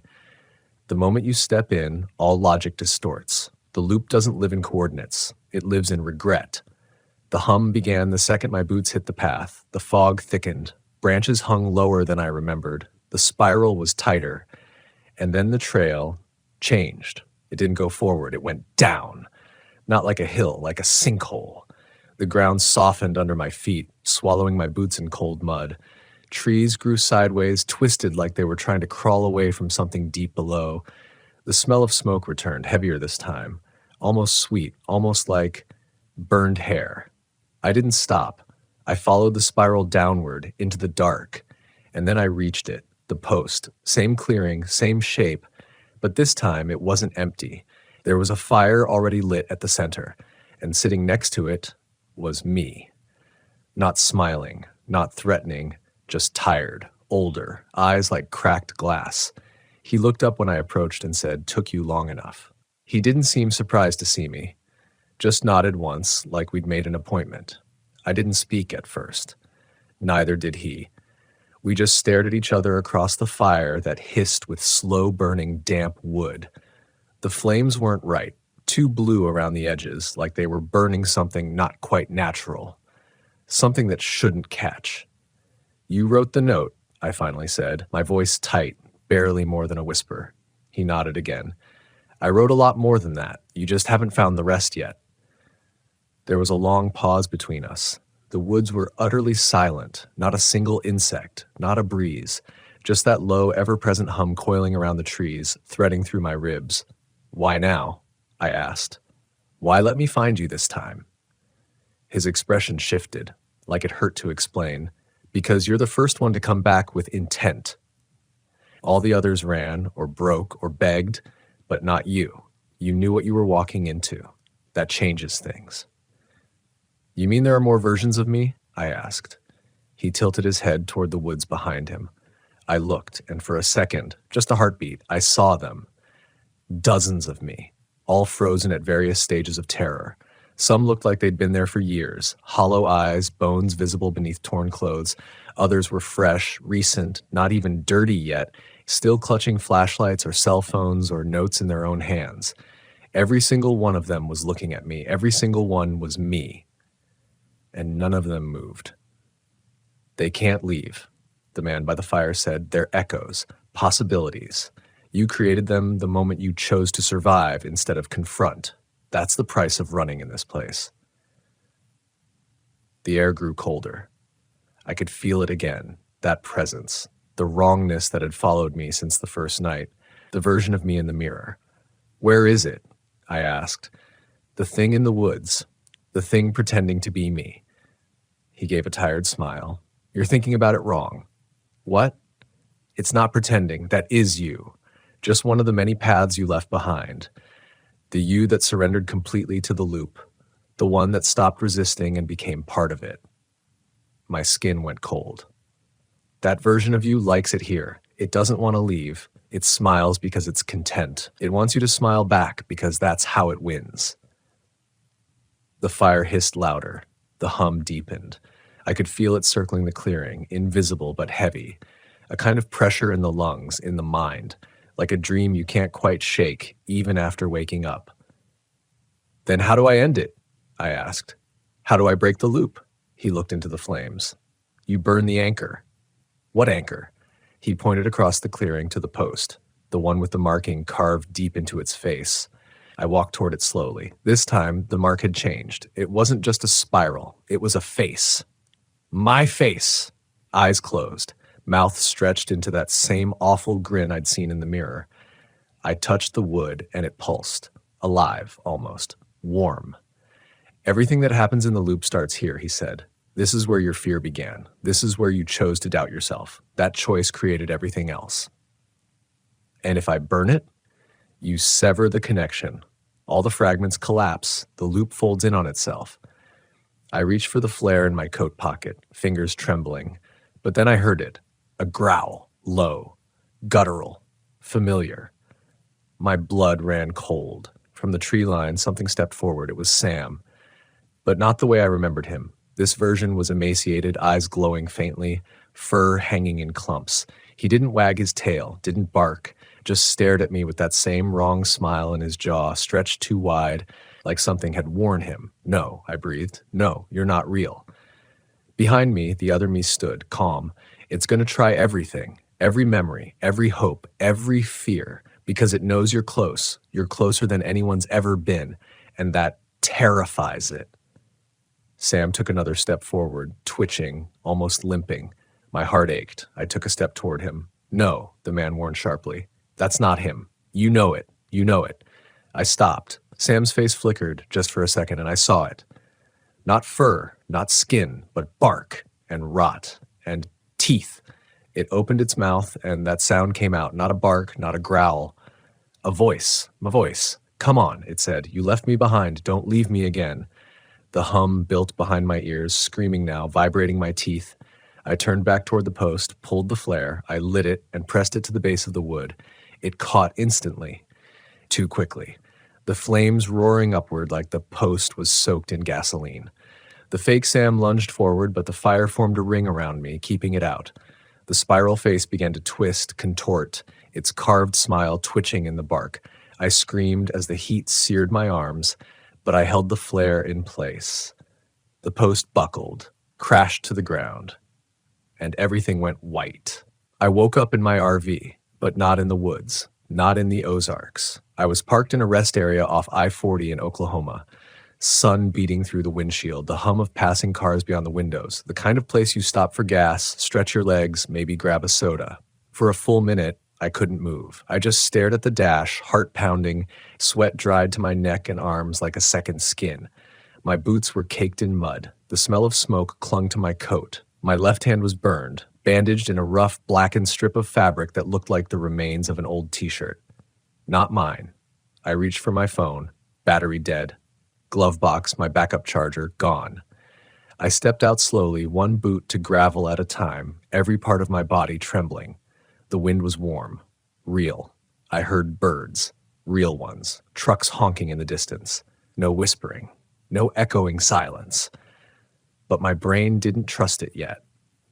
I found a local diner 100 yards up the road, old-style brick building with a flickering neon eat sign above the door. The place smelled like bacon and biscuits and industrial-grade coffee. I sat in a booth near the back and ordered, without thinking, eggs, toast, orange juice, just to give myself something normal to do. The waitress didn't flinch when she saw me, didn't comment on the bandage, just refilled my glass when it got low. "Been out hiking?" she asked casually. I nodded, the lie forming too easily. "Sort of. Ozarks," she smiled. "Gorgeous country. But weird sometimes, huh?" I stopped mid-bite. "What do you mean?" She shrugged. "Oh, backwoods stuff, old trail maps, people getting lost and turning up a week later thinking it had only been a day. A lot of stories like that. My granddad always said the forest had a way of playing with your head." I forced a chuckle. "Yeah, that sounds about right." I paid in cash and left a big tip. My appetite was already fading. Back in the RV, I pulled out my journal, the same one I'd been keeping notes in during the trip, and flipped to the last page I remembered writing. Except now there were more entries, dozens more, written in my handwriting, but rougher, more desperate, as if scribbled in darkness, over and over. Each entry started the same. I saw myself again, still smiling, still waiting. I closed the journal and threw it into the back seat. I should have driven straight home. Instead, I pulled off at the next library I could find. Some part of me needed answers. Needed to know I wasn't alone. That what I saw, what I survived, wasn't just some brain-sick hallucination. The town librarian, an older woman named Beth, was the only one on staff that morning. She barely glanced up as I walked in. I asked if they had any old hiking maps of the Ozarks, especially around the southern Missouri trails. She led me to a back room filled with regional records, old maps, and pamphlets going back decades. "You'll want the shelves marked local anomalies," she said, as if that was a normal category. "Most of that's old lore and disappearances. Weird stuff." I didn't correct her. I spent hours flipping through faded newspapers and hand-drawn maps. Most of the trails matched what I remembered until I found a Xeroxed pamphlet from 1996. It was titled Lost Trail, a ranger's warning. It described a circular loop that wasn't marked on any current map, said to appear only under specific weather conditions after rainfall or fog. Several rangers reportedly walked it and never returned. Those that did came back wrong, speaking in riddles, sometimes forgetting their names. At the bottom of the flyer, in shaky handwriting, someone had written, "If you see your own face smiling in the woods, don't smile back." I dropped the pamphlet. It fluttered to the floor, catching on my boot. I left the library without checking out anything. I drove for hours that afternoon. Didn't even know what direction, just that I needed distance. But no matter how far I go, I can still feel it. Not in the way you feel a place on your skin, but in your mind, like a memory that never finishes. I've had dreams where I wake up still in that loop, still in that forest. Only the faces looking back at me now aren't strangers. They're friends, family, me. And in every dream, they're all smiling. I never smile back. That part of me, the one that gave in, that let the trail take me, he's still out there. And sometimes late at night, when I stop at quiet campgrounds along the way, I hear something in the woods. Not footsteps, not animals, but humming, low, faint, waiting. And I wonder if the loop really ended, or if I just walked into a different part of it. And now I'm the one someone else will find one day, sitting by the fire, smiling too much, not blinking enough, waiting to hand off the curse like a baton.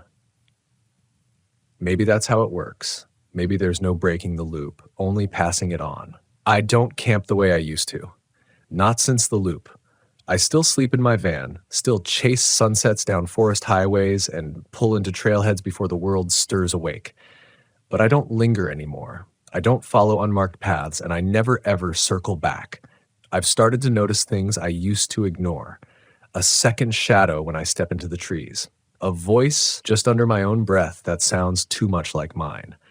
And sometimes I feel it, like the forest is watching me now. Not angry, not even hungry, just waiting. Because I got out, but something came with me. And no one ever really escapes the Ozarks. You might leave the forest, drive 1,000 miles, tell yourself it was all in your head, but some part of it stays hooked inside you like a fish on a line, pulling gently over time, calling you back. That's why I'm telling this story. Not to scare you, not to warn you, but because if you ever find yourself out there on a trail that loops too cleanly with your own footprints ahead of you and the air too still, like the trees are holding their breath, don't keep walking. Don't smile back at anything that wears your face, and don't listen to the voice that says, "You've just been here before." Because once the trail recognizes you, it never lets you go. And if you ever do get out, don't go back looking for answers. Don't go back to map it, to mark it, to prove anything to anyone, because it's not a place that wants to be found. It's a place that finds you. And once it does, you'll spend the rest of your life wondering, did you survive? Or did something else just take your place? I didn't believe in cursed places. Not really. I believed in bad luck, bad timing, bad people, but not in the land itself being twisted. Not until Alaska. It was supposed to be a healing trip. My younger brother, Eric, had just gotten clean. I'd promised him a fresh start, the kind you can only find off-grid, somewhere with no cell service and too many trees to count. We were both in our early 30s. I had a 91 Volkswagen Westfalia I'd been restoring, and when I mentioned an RV trip through Alaska, Eric's eyes lit up like I hadn't seen in years. That was all I needed. We mapped the route, up through Anchorage, across the Kenai, deep into the thickest part of the Chugach National Forest. Places without camp hosts, without trails on all trails, places that only locals whispered about, and some they didn't even mention. Our first week was mostly uneventful. Cold mornings, fog on the windshield, firewood that snapped like old bones.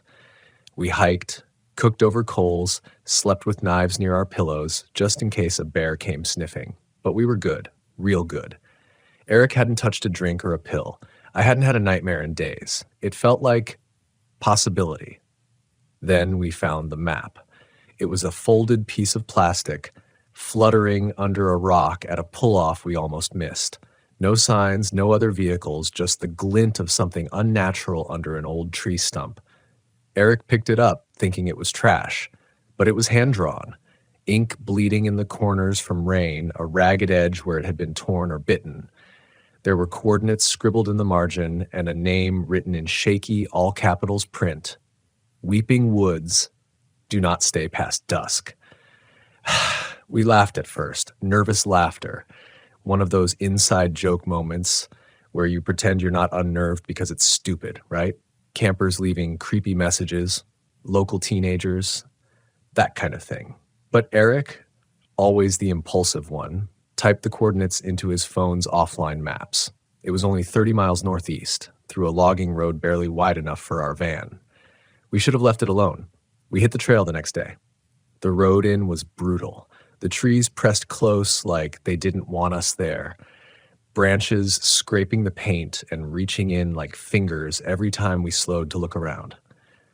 No bird song, no wind, just the creak of the old suspension and our own breathing. By the time we found the clearing, it was late afternoon. The light had that orange-pink haze, like the sun wasn't sure it wanted to go down. I almost backed out right then, but Eric was already out of the van, boots crunching over brittle moss, looking around like he was searching for something he'd lost. The clearing wasn't a campground, not really. No fire rings, no signage, just a flat stretch of earth that looked, wrong. The grass grew in patches as if it couldn't make up its mind. The trees were all spruce, but the way they leaned inward, casting shadows too early in the day, it was like they were eavesdropping. Still, we stayed. I parked the van facing the exit, a habit I picked up after a scare in Colorado years back. I didn't say why. Eric didn't ask. We cooked a quick dinner, canned chili. The smell hung heavy in the air longer than it should have. The forest was silent. At 8:40 p.m., we heard the first sound. It was soft, almost polite, a knock, not on the van, not on the trees. It came from somewhere behind the clearing where the light was fading fast. 3 slow, measured knocks, like someone tapping a door in a church. We froze. Eric whispered, "Did you hear that?" I nodded. A minute passed. Then 2. Nothing. We laughed again. That same kind of brittle, self-mocking laughter that only happens when your gut says run, but your pride says stay. But then the smell changed. It came so fast we both gagged. Rotting pine, like the inside of a log filled with black mold, and something worse, something wet and sweet and wrong. Eric stumbled toward the van, but I stopped him. I wanted to believe it was natural. I even said it out loud, maybe a dead deer, nearby. But there were no flies. No snapping of twigs from scavengers, just that smell thick as smoke, clinging to our clothes, our hair, the edges of the van door. We shut everything down early, curtains drawn, lights off. The Westphalia felt too thin, like a paper shell. I locked the doors even though we hadn't seen another person in days. Eric couldn't sleep. I heard him tossing, muttering to himself. Every time I closed my eyes, I saw that name on the map, Weeping Woods. Around 3 a.m., I woke up to whispering. It wasn't Eric. I checked. He was out cold, finally. I sat up, heart pounding, and held my breath. The whispering came from just outside the van, right by the passenger side window. I couldn't make out the words, but the rhythm of it chilled me to the bone. It sounded like praying, but wrong. Too fast, too desperate, a voice cracking on the edge of some secret grief. Then it stopped. I waited. 10 seconds. 20, a full minute. I crept forward and peeled the curtain back half an inch. Nothing. No one there. But on the window, pressed against the condensation, was a handprint. Too large for Eric. Longer fingers, smeared at the fingertips like it had been dragging downward, like it had been crying. I didn't sleep the rest of the night. The next morning, Eric found something that made my stomach drop. He was walking the perimeter, checking for signs of animals, when he stopped near the tree line and called me over. There were markings in the dirt. Not footprints. Not exactly. They looked like knees and elbows. Deep impressions, symmetrical, leading in a wide arc toward our van from the woods, like something had crawled. Not animal. Not human. Eric looked at me, pale. "We need to go," I said. He didn't argue. But as we packed, he noticed something else. The map, the one we found, was missing. We hadn't moved it. It was zipped inside the glove box the night before, but now it was gone. In its place, tucked just under the driver's side wiper blade, was a single pine cone, split clean down the middle. I asked Eric if he did it. He didn't answer. We started the van. I didn't even let it warm up. Just cranked it into drive and bounced down the road faster than I should have. Tree branches clawing at the mirrors as we fled. About a mile out, Eric looked back and muttered, "It looked like it wanted us to stay." What? The place, the trees, everything. It was waiting for us. We didn't speak much after we left the clearing. Not for a long while. The road twisted back through the forest, narrower than I remembered.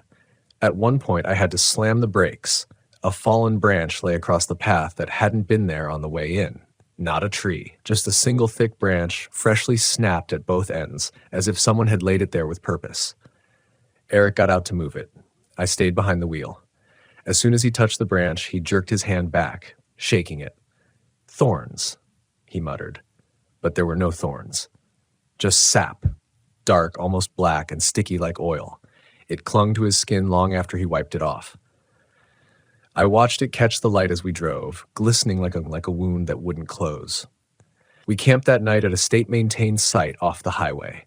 Wide open, gravel pads, bear lockers. People. I thought being around others would help, that the normalcy of families roasting marshmallows and generators humming would remind us how silly we'd been. But it didn't. The other campers didn't look at us. Not once. It was like we weren't even there. A little girl rode her bike past our van 3 times, circling closer each time. On the last pass, she stopped and stared through the windshield at me. Then she whispered something too low to hear and rode away. I didn't sleep, not because of fear. Not exactly. It was the silence inside me, like something had been scraped out and replaced with echo. The next morning, Eric looked rough, pale, twitchy, fingers tapping at the table while he pretended to eat oatmeal. I could tell he hadn't slept either. "You ever feel like," he started, then stopped. "Like what?" He hesitated. Then, "Like you brought something back with you?" I didn't answer. But I checked under the van before we drove away. 2 days later, we were still in Alaska. I wanted to turn south, head back toward the ferry, but Eric kept stalling. He said he wasn't ready to leave, said the forest wasn't done with him.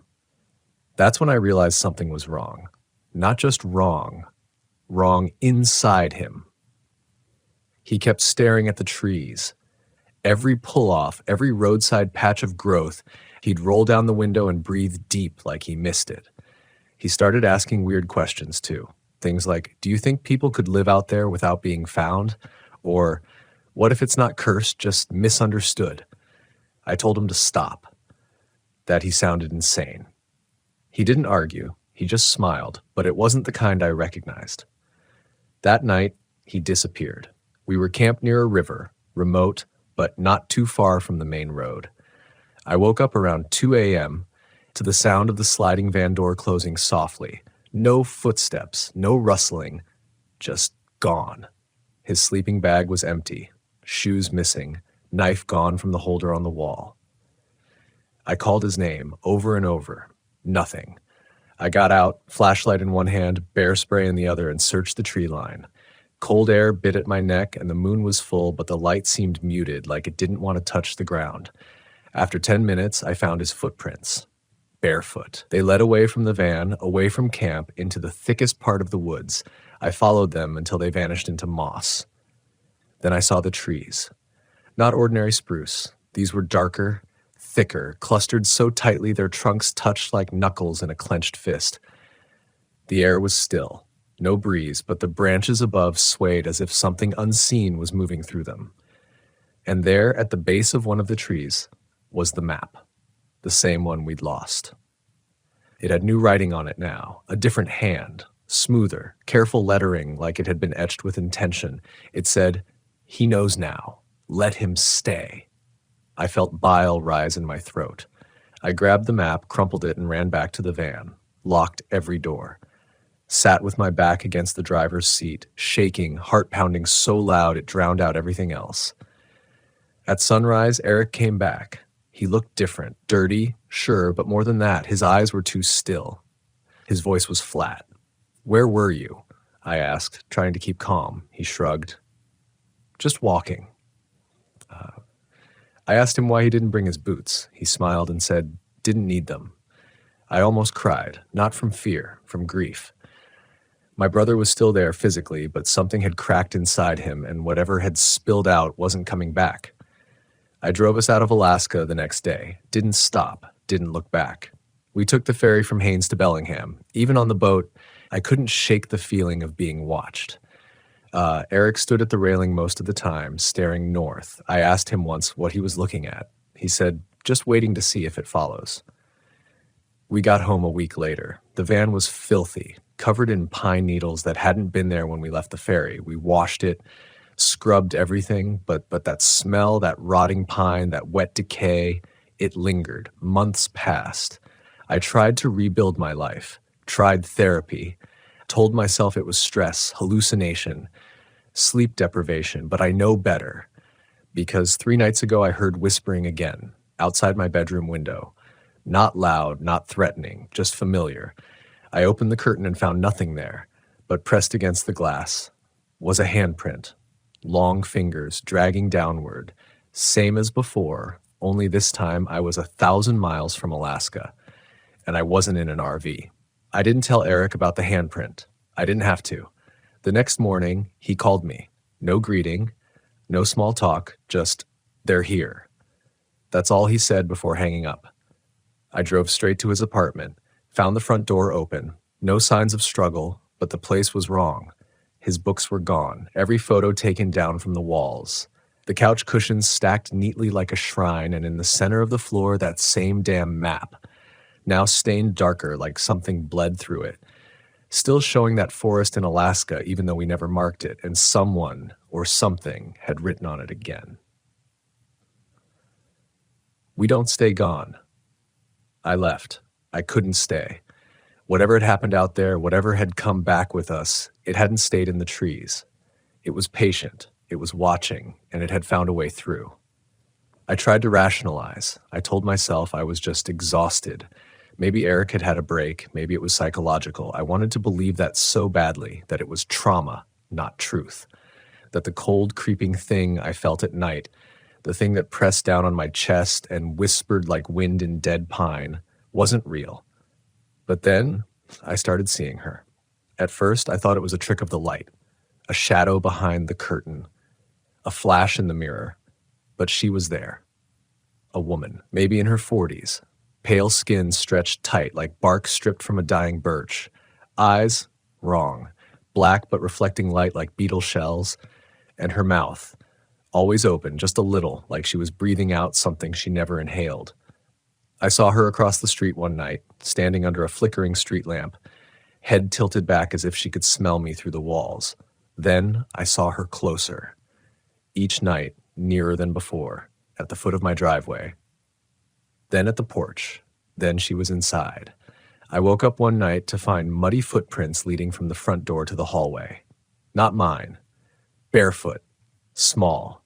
Like a child's, but too wide and with toes that dragged like they didn't know how to walk. I locked every door, every window. Slept with the lights on. It didn't matter. The next night, I found a pine cone on my pillow. Still wet. Still bleeding sap. That was the final straw. I packed a bag and got back in the van. I didn't even know where I was going, just somewhere far from home, from Eric, from the shadow that had stitched itself into my thoughts. I drove south for 3 days, Arizona, dry land, desert, no trees, nowhere for her to hide, but she came anyway. She didn't need trees, she didn't need forests, she just needed me to remember. And I did. God help me. I remembered everything, the clearing, the silence, the feeling in my gut before Eric stepped between those stones. Because he wasn't the first. That forest, it calls people, draws them in, lonely people, grieving people, people on the edge of something they can't name. And once you hear it, the hum in the trees, the whisper in the wind, you don't walk away untouched. Even if you escape, part of you stays behind, and something else comes back in its place. I pulled over at a truck stop outside Flagstaff, middle of the night. I needed rest. I needed something. Normalcy. I sat in the back of the van with a bottle of water, trying to breathe, trying not to cry. Then I heard it. 3 knocks. Not on the door, not on the van walls. From inside the cabinets, I froze. My body went ice cold. My mind refused to process it. I opened one, empty. The next, nothing. Then the third. Inside, tucked into the corner like it had always been there, was a small stone, smooth, black, wet, marked with a single red slash, the kind you'd find on a tree trunk in the forest. It hadn't followed me. It had ridden with me the whole time. I threw the stone out the door and slammed it shut, started the engine, drove until the sky turned pink, and now, here I am, in a desert RV park surrounded by dry brush and dust, no forest in sight, writing this down, recording it, because maybe if I tell it all, maybe if someone else hears it, it'll stop whispering to me, because it does whisper, every night, just beneath the edge of sleep. Not words, not exactly. More like memory. A sensation of roots stretching under my feet, pulling me back towards something that doesn't want to be forgotten. I don't know where Eric is anymore. His phone's dead. His apartment's empty. I got a letter last week. No return address. No stamp. Just a folded piece of paper slipped into my windshield wiper outside a grocery store. Inside was a single line, in that same delicate handwriting as the map. I heard you finally listened. I threw it away. Burned it, actually. But I know that doesn't matter. Fire doesn't scare them. Nothing does. They live in the quiet, in the space between footsteps, in the silence that falls when the wind stops blowing. That forest in Alaska, it isn't just haunted. It remembers. It chooses. And once you've heard it, once you've stood in its clearing and felt it breathe around you, you're never really outside of it again. I wish this was a warning. I wish I could tell you, don't go there. And that would be enough. But that's not how this works, because some part of you, if you've heard this far, already wants to see it for yourself, wants to feel what I felt, to stand at the edge of something older than time and wonder what it wants from you. That's how it begins. And by the time you realize it's begun, it's already too late. It's 3:42 a.m. I haven't slept in 2 nights. The lights in this RV park flicker every few hours, though no one else seems to notice. I keep hearing movement outside, even though the cameras I installed don't catch anything. The crows come at dusk now, not dawn. And they don't leave. They perch on the fence. They watch. I don't go outside after dark anymore, not even for a second. Last night, someone knocked on the van window again. 3 times. I didn't look. I refused to look. I just sat on the floor in the dark, my back to the cabinet, counting the seconds in my head. My heart beat so loud I thought it might drown out the whispers, but they were louder.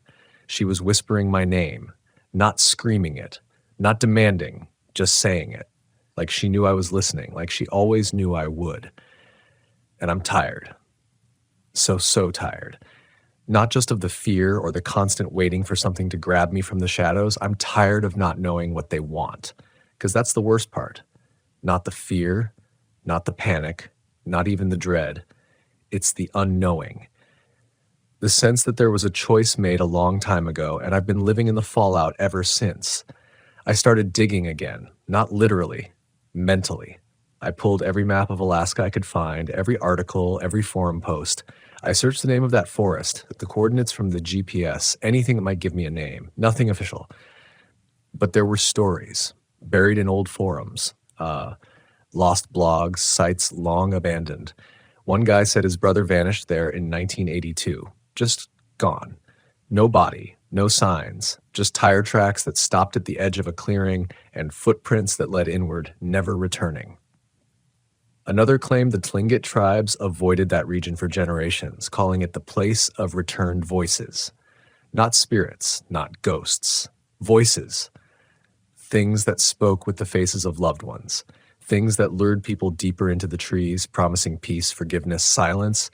But they didn't give peace. They took it. That forest doesn't kill you. It doesn't want you dead. It wants you changed. Wants you emptied out, scraped clean, so it can use you to call others. That's why Eric was so quiet. That's why he stared at nothing, why he never really came back. Because He wasn't alone in his own body anymore. Something came back with us. Or worse, something was always there, waiting for a moment of weakness, a break, a crack. And when we crossed into that clearing, it took root. So I made a choice. I turned the van around and I started driving back north. Yeah, I know what you're thinking. Why the hell would I go back? But you don't understand. It won't stop. It doesn't fade. I've tried therapy, meds, isolation. I've tried running and denying and even begging, praying to something, anything, that what followed us would forget. But it never does, because it doesn't chase. It waits. It calls. And the only way to end it, really end it, is to face it. Not with weapons, not with fire, but with recognition. So I drove through Montana, through the Yukon, into Alaska again. Every mile that passed, I felt a little more hollow. Not in a painful way, just like something was being peeled back, like layers of me were being left behind at every turn. When I finally reached the edge of that forest, I sat in the van for what felt like hours. The trees looked the same: dead pine, black bark, mist curling like fingers around the trunks. But the silence, it was worse than I remembered. It wasn't just quiet, it was expectant. I stepped out, no backpack, no gear, just me and the sound of gravel under my boots. And then I heard it. My name, soft, far away, then again closer. It wasn't her voice this time, it was mine, calling me forward from the trees. And when I walked into the clearing, when I stepped between the stones again, I understood. It's not just a place, it's a mirror. It shows you what you've buried, what you've denied. And then it waits until you forget enough of yourself that it can step in. It's not haunted, it's hungry, and it feeds on what we leave behind. Our fear, our guilt, our silence. It fed on Eric, on me, and maybe on all those who came before. So I walked to the center of that clearing, and I sat down. No running, no fighting. I let it speak, not in words, in memories. It showed me every lie I told myself, every moment I ignored my gut, every time I dismissed the cold fingers of fear as just nerves, the night I pretended I didn't see her in the rearview mirror, the guilt I felt when I left Eric behind, and I did feel it. I'd buried it deep, but it was still there. I let it come up, let it crack me open, and that's when it stopped whispering. It just listened. And then the forest exhaled, the wind returned, the trees stopped watching. I stood up, feeling more like myself than I had in months, because now I remembered. I remembered who I was before the fear. I remembered that not all silence is safe, that some places aren't meant to be conquered or escaped. They're meant to be respected. As I walked back to the van, I looked over my shoulder once, just once. She was there, not angry, not sad, just watching, and I nodded, because she didn't belong in the cities or in my dreams. She belonged here, and so did everything else that the forest had taken. The doors closed behind me without a sound, and I drove away. The whispers are gone now, the handprints, the knocks, even the map. I burned it in the woods before I left. But sometimes when I sit still for too long, when the wind dies down, I can still feel her eyes on me. And I remember. We found the American suicide forest in Alaska, but we were never supposed to leave. So if you ever find yourself driving up that way, drawn by some unnamed pull, some curiosity you can't quite explain, turn around, because some places are not for us. Some places remember you, and some things, once you hear them whisper your name, never stop waiting. I've always believed there was something noble about living simply, taking to the road in my Volkswagen Westphalia, chasing silence, chasing sky. You don't need much out there, just a good pair of boots, a reliable van, and a place to park it when the sun dips down behind the pines. That used to be enough, but I've learned since that sometimes what costs nothing takes the most from you. Sometimes the places no one wants are left alone for a reason. It started with a map, a beat-up paper one with handwritten stars where I'd camped before, quiet places, forgotten pull-offs. I'd just come off a week-long stay near Glacier National Park, looking to avoid the noise, the generators, the reservations. I craved quiet. Something about the hum of a packed RV park these days just eats at me. I wanted to be out where the sky looked like it was stitched from bone and ash, where the air hadn't been breathed by thousands. I thought free meant freedom. I thought wrong. Wrong. I found the spot on a forum buried in a thread from years ago. Hidden gem, someone wrote. Great for off-grid camping, no crowds, no rules. Coordinates only. No name, no photos, no recent posts. That should have been the first red flag, but I was tired of paying for gravel lots with numbers on them. The van was stocked, my dog Boone was eager, and the mountain roads were calling. I crossed into northern Idaho by late afternoon, the sun falling behind layers of slate-colored peaks. It was early October, that window where autumn is gold and fire before winter clamps down. The trees were half naked, leaves tumbling behind me like burnt confetti as we wound through forest roads. Forest Service Route 381, then a narrow offshoot without a sign. The gravel crunched differently there, softer somehow, like it didn't want to echo. I knew we were close when the GPS signal died. That part didn't bother me. I'm used to being offline, letting instinct take over. But Boone sat up in the passenger seat then, ears forward, eyes pinned to the windshield like he saw something I didn't. He didn't bark, just stared, alert, low whining in his throat. I eased the van forward another quarter mile before we crested into a clearing. It was perfect, or so I thought. A flat area circled by tall lodgepole pines, a fire ring made of blackened rocks, even an old wooden picnic table tilted slightly to one side. No trash, no bullet holes in the signs because there weren't any signs at all. Just quiet. That eerie kind of quiet where the trees seemed to be listening. I parked under the largest pine and opened the side hatch. The air was colder than expected, crisp, but with a strange dampness. The kind that clings to the back of your throat, not from rain, but from rot just beneath the surface. Boone refused to get out at first. I actually had to coax him down with jerky, which was weird. Normally he's the first to leap out, nose to the ground, tail wagging. This time he moved cautiously, sniffing the air like it was off. Still, I set up camp, made a fire, cooked some lentils on the propane stove, leaned back in my fold-out chair to watch the stars come out. And they did, slowly, one by one, until the sky was swimming in them. That part never gets old. For a while, I let myself believe I'd found the dream again. This was why I traveled, why I lived out of a van. That sacred silence, that space to just be. But the silence stayed too long. By 10:30, the woods should have been alive with sound. Owls, crickets, wind. Instead, it felt like everything was holding its breath. The trees weren't swaying, the fire barely crackled. Even Boone laid low under the van, not sleeping, just watching the tree line. That's when I noticed it. The smell. At first I thought maybe I'd spilled something. Gasoline, maybe. But no, it was too organic for that. Like wet fur and mold, copper and pine needles rotting under snow. I stood up, scanning the woods. I didn't see anything, but I could feel it. You know that feeling when someone's staring at you? That instinct in your spine that screams, "You're not alone"? I told myself it was paranoia. First night alone again, deeper than usual. Nothing but nerves. But Boone began to growl, a low, guttural sound I'd never heard from him before. Then he barked, loud and sharp, running toward the dark beyond the firelight, hackles raised. "Boone!" I called, grabbing my flashlight and darting after him. He didn't go far. 20 feet into the woods, he stopped dead and circled something on the ground. My beam found him pacing around what looked like an old sleeping bag, ripped open, half buried under leaves and dirt. My heart skipped. I stepped closer. It wasn't just a sleeping bag. There were clothes nearby, torn, stained, and a boot. Only one. The ground was disturbed like something had been dragged, then covered hastily. No bones. No smell of decay. But something had happened here. I stood frozen, flashlight shaking in my hand. Boone was tense beside me, watching the trees again. That's when I heard it. A click, like a tongue smacking the roof of a mouth. Then again, louder. Click, click, click.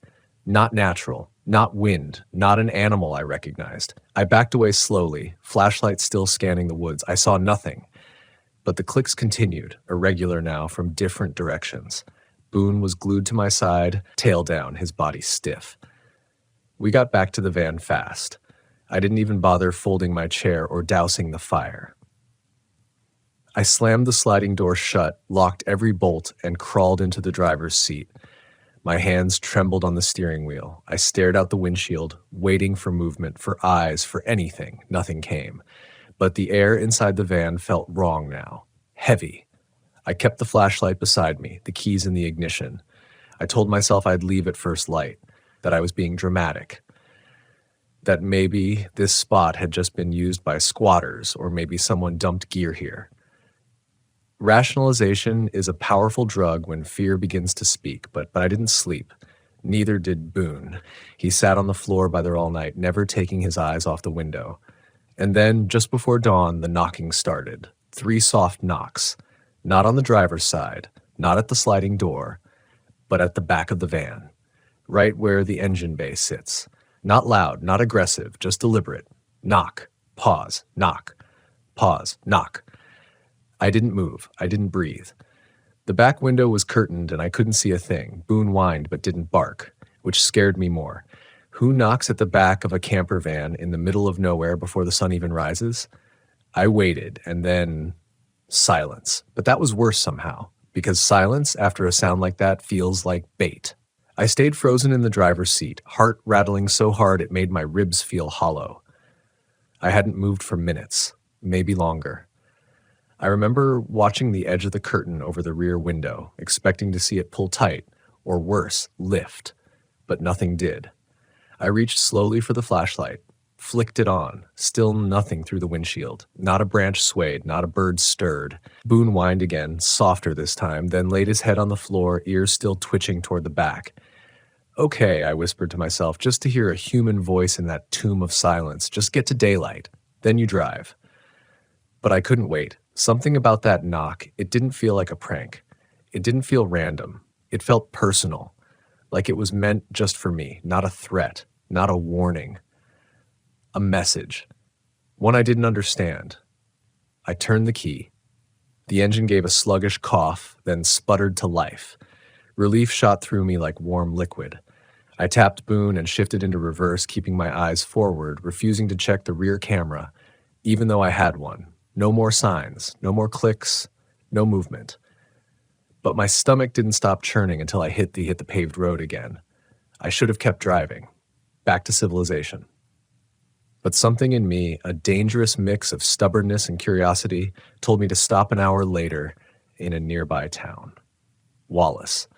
Old mining area, population just under 1,000. The kind of place with more antique shops than people, and a diner that still served black coffee in chipped white mugs. I pulled into a gravel lot near a laundromat and fed Boone while the van idled. Then I walked into the town's one open cafe. Inside, I tried to explain to the waitress, soft-spoken, maybe in her 60s, where I'd camped. She frowned when I told her I'd found it on a forum. There's lots of places back that way, she said, pouring coffee into a cracked mug, but most folks don't use them anymore, not since last fall. I set the cup down. Why not? She hesitated, then leaned in slightly. You didn't hear about the couple that went missing out there?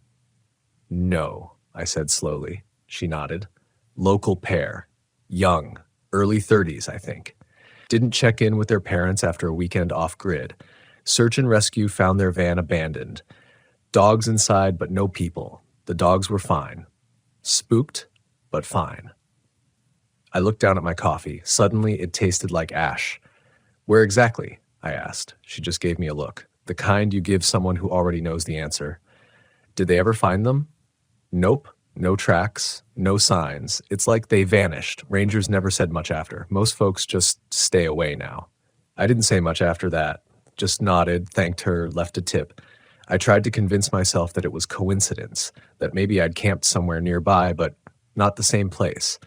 But then I got back to the van and found the pine needles, all over the bumper. Not from the drive. These were fresh, wet, still clinging to sap. But that wasn't the part that made my chest go cold. There were fingerprints, wiped into the condensation on the back window. 3 of them. Not a full hand. just fingertips, as if someone had leaned in close, peering inside, or watching. I left town fast after that, told myself I'd head for a paid site next, maybe get a room somewhere, just for a night. I didn't want to admit it yet, but my confidence was unraveling. I'd never been spooked like that on the road before. Not in all my years camping, but fear has a way of following you when you don't confront it.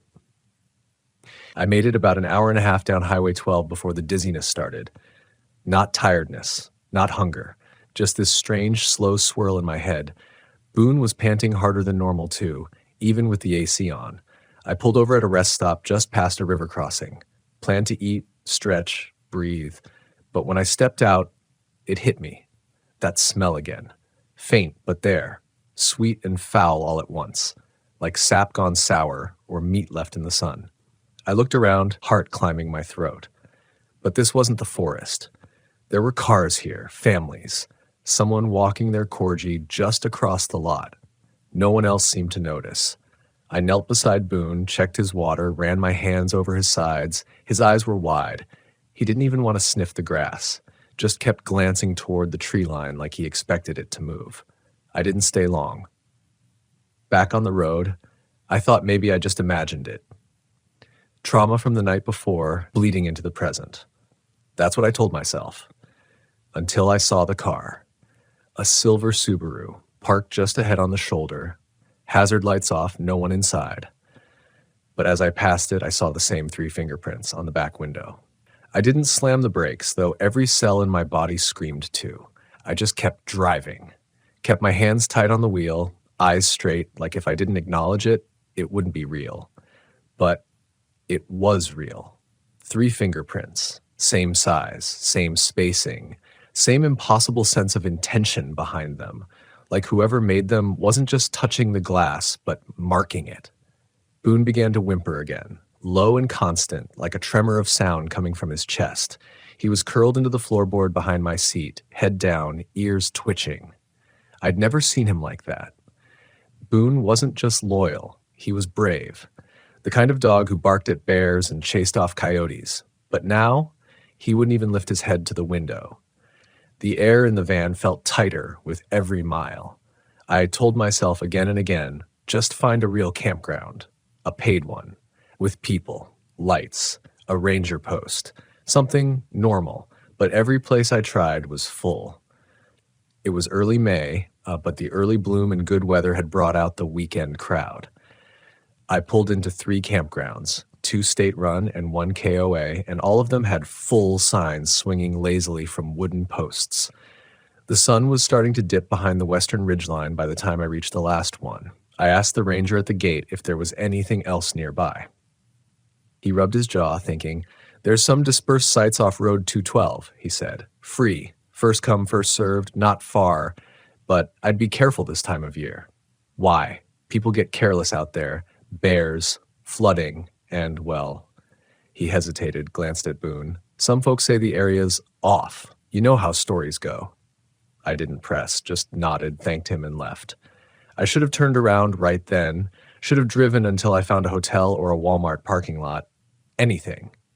But part of me, maybe the same part that stayed put after the knock, needed to see what was really going on. I needed to know if this was just my mind unraveling or if something else had followed me out of that forest. The road to 212 was narrow and choked with overgrown brush. The trees leaned in like they didn't want you to leave.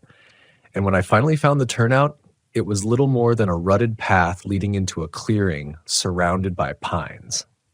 No signs. No markers. Just an old rusted fire ring and a broken picnic table, slouched into the dirt like it had given up years ago. I parked the van where I could still see the road, left the engine running. Boone didn't move. The sun dipped lower. Shadows stretched long across the clearing. I kept scanning the tree line, half expecting to see someone standing there, silent and watching. But the forest was still. Too still. I got out slowly, stretched my legs, forced myself to eat something cold from the cooler, even though my appetite was gone. And as I stood there chewing, I caught it again. That smell. Stronger this time. Faintly sweet, but thick. Unnatural. It seemed to bleed out of the trees like fog. I turned in a slow circle, my pulse thudding behind my eyes, and that's when I heard it. A voice. Far off. Garbled. Calling. It wasn't clear. Not at first, but there was something off about the pitch. Too smooth. Too rehearsed. Like a recording played back at the wrong speed. Help. I froze. Every instinct told me not to respond, not to move. The voice came again, closer, but still wrong, too even, like it didn't understand what the word meant. Help, Boone growled from inside the van. Then came the knock. 3 slow taps, not on the van. Not this time. On the trees. I don't know how else to describe it. It came from behind me, from the forest, like something long-fingered had wrapped its knuckles against bark. Deliberate. Patient. I backed toward the van, my breath caught somewhere between my lungs and throat. Boone was barking now, fur up, eyes wild. I didn't look back. Just climbed into the driver's seat, turned the engine, and gunned it back toward the road. But the road wasn't there. I swear to you, I followed the same trail I'd taken in. I didn't make any turns, didn't veer off. But the path curved, sharper than before. Twisted, narrowed, and then dead end. The forest swallowed the trail. I slammed the brakes. Dust rose around the van like smoke. There was no road, no exit, only trees and the smell. And that voice again, too close this time, far too close. Help me. Only now it sounded like me. Help me. My voice. Or something wearing it like a mask. The sound drifted just beyond the tree line, mimicking the strain in my tone, the tremble I hadn't realized I'd let out the first time I heard that word. But now it was twisted, slightly wrong, like listening to your own voice in a dream, a shade too slow, a note too flat, empty of anything human. Boone's growls became frantic barks. Not angry, warning. I threw the van into reverse, crushed the accelerator, and tried to back out of the dead-end path. Trees scraped the sides of the van, branches clawing like fingers. I didn't care. I just needed to move. To get away from whatever was outside and whatever was pretending to be me. After what felt like an eternity, the van jolted backward onto the original trail. It was narrower than before, like the forest had tried to close behind me, but I didn't stop. I kept driving until the underbrush thinned and the road finally spilled back onto asphalt. When my tires hit the blacktop, I nearly sobbed.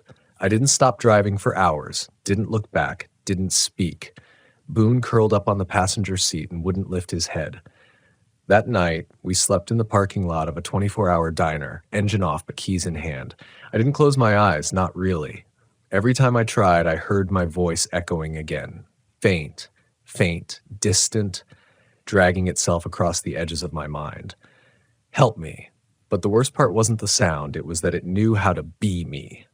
I kept telling myself maybe it was just exhaustion, hallucination, fear warping sound in the dark. I didn't tell anyone, not that night, not for a while. Because how do you say something like that out loud and still sound sane? But a week later, I met someone who'd heard it too. I was in a small RV park near a lake in Idaho. Real place this time, fully staffed, other campers, families, lights that didn't flicker for no reason. I hadn't spoken to many people that week, wasn't in the mood. But on the second night, I struck up a conversation with a man named Russell, maybe in his 60s, sharp-eyed and quiet, like someone who'd seen too much to be loud about anything. We got to talking over coffee at one of the communal tables. He asked where I'd been recently, and I mentioned the area near Road 212. His expression changed instantly. You stayed there? He asked. I nodded slowly. Dispersed sight. Thought it was harmless at first, but he cut me off. Did you hear it? I looked up. Hear what? He tapped the side of his mug. Your own voice, out there, calling for help. The air between us changed. I set my mug down. I thought I imagined it, I said. No, he said. You didn't. He leaned in, eyes narrowing like he was trying to see if I could handle the next part. There are places, he said slowly, where something old wears the woods like a coat. Not a ghost, not a creature, something else. It doesn't live in the trees. It is the trees, and it learns from you, watches you, waits, and if you're alone long enough, it becomes you. Just enough to call out. Just enough to keep others coming. My blood turned to ice. He sipped his coffee. People disappear in those free campsites more than anyone tracks. No ranger reports. No one files anything because there's no sign of struggle. No blood. No gear left behind. Just gone. Why aren't people warned? I asked, though I already knew the answer. Because you can't warn someone who won't believe. They think it's just wild country, bears, drifters, bad luck, or they think they're smarter than the fear, like it only happens to other people. He looked at me with a strange sympathy. But once you've heard it, once it knows your voice, it doesn't forget.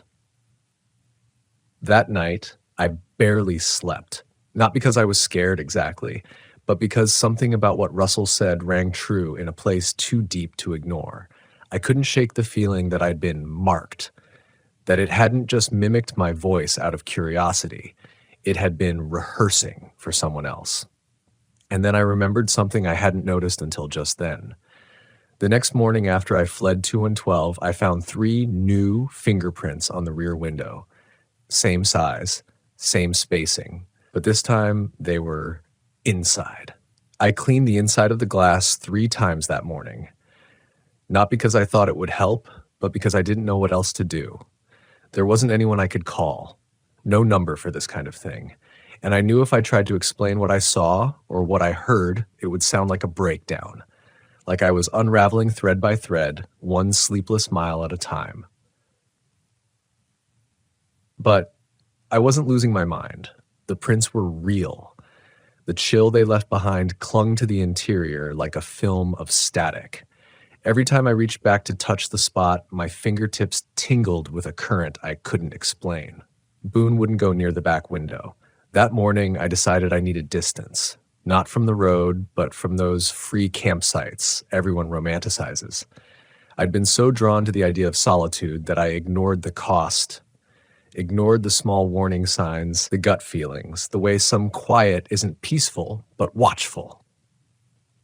I changed my route, picked established campgrounds with staff, fences, fees, things I'd used to avoid. Safety didn't feel like a luxury anymore. It felt like something I'd gambled away. For a few weeks, things were quiet. Boone started sleeping through the night again. I stopped jumping at every branch that tapped the roof. I even started journaling, just a few lines each morning. Not about what had happened, but about what I wasn't feeling anymore. The dread, the fog, the weight of whatever had crawled into that part of the forest.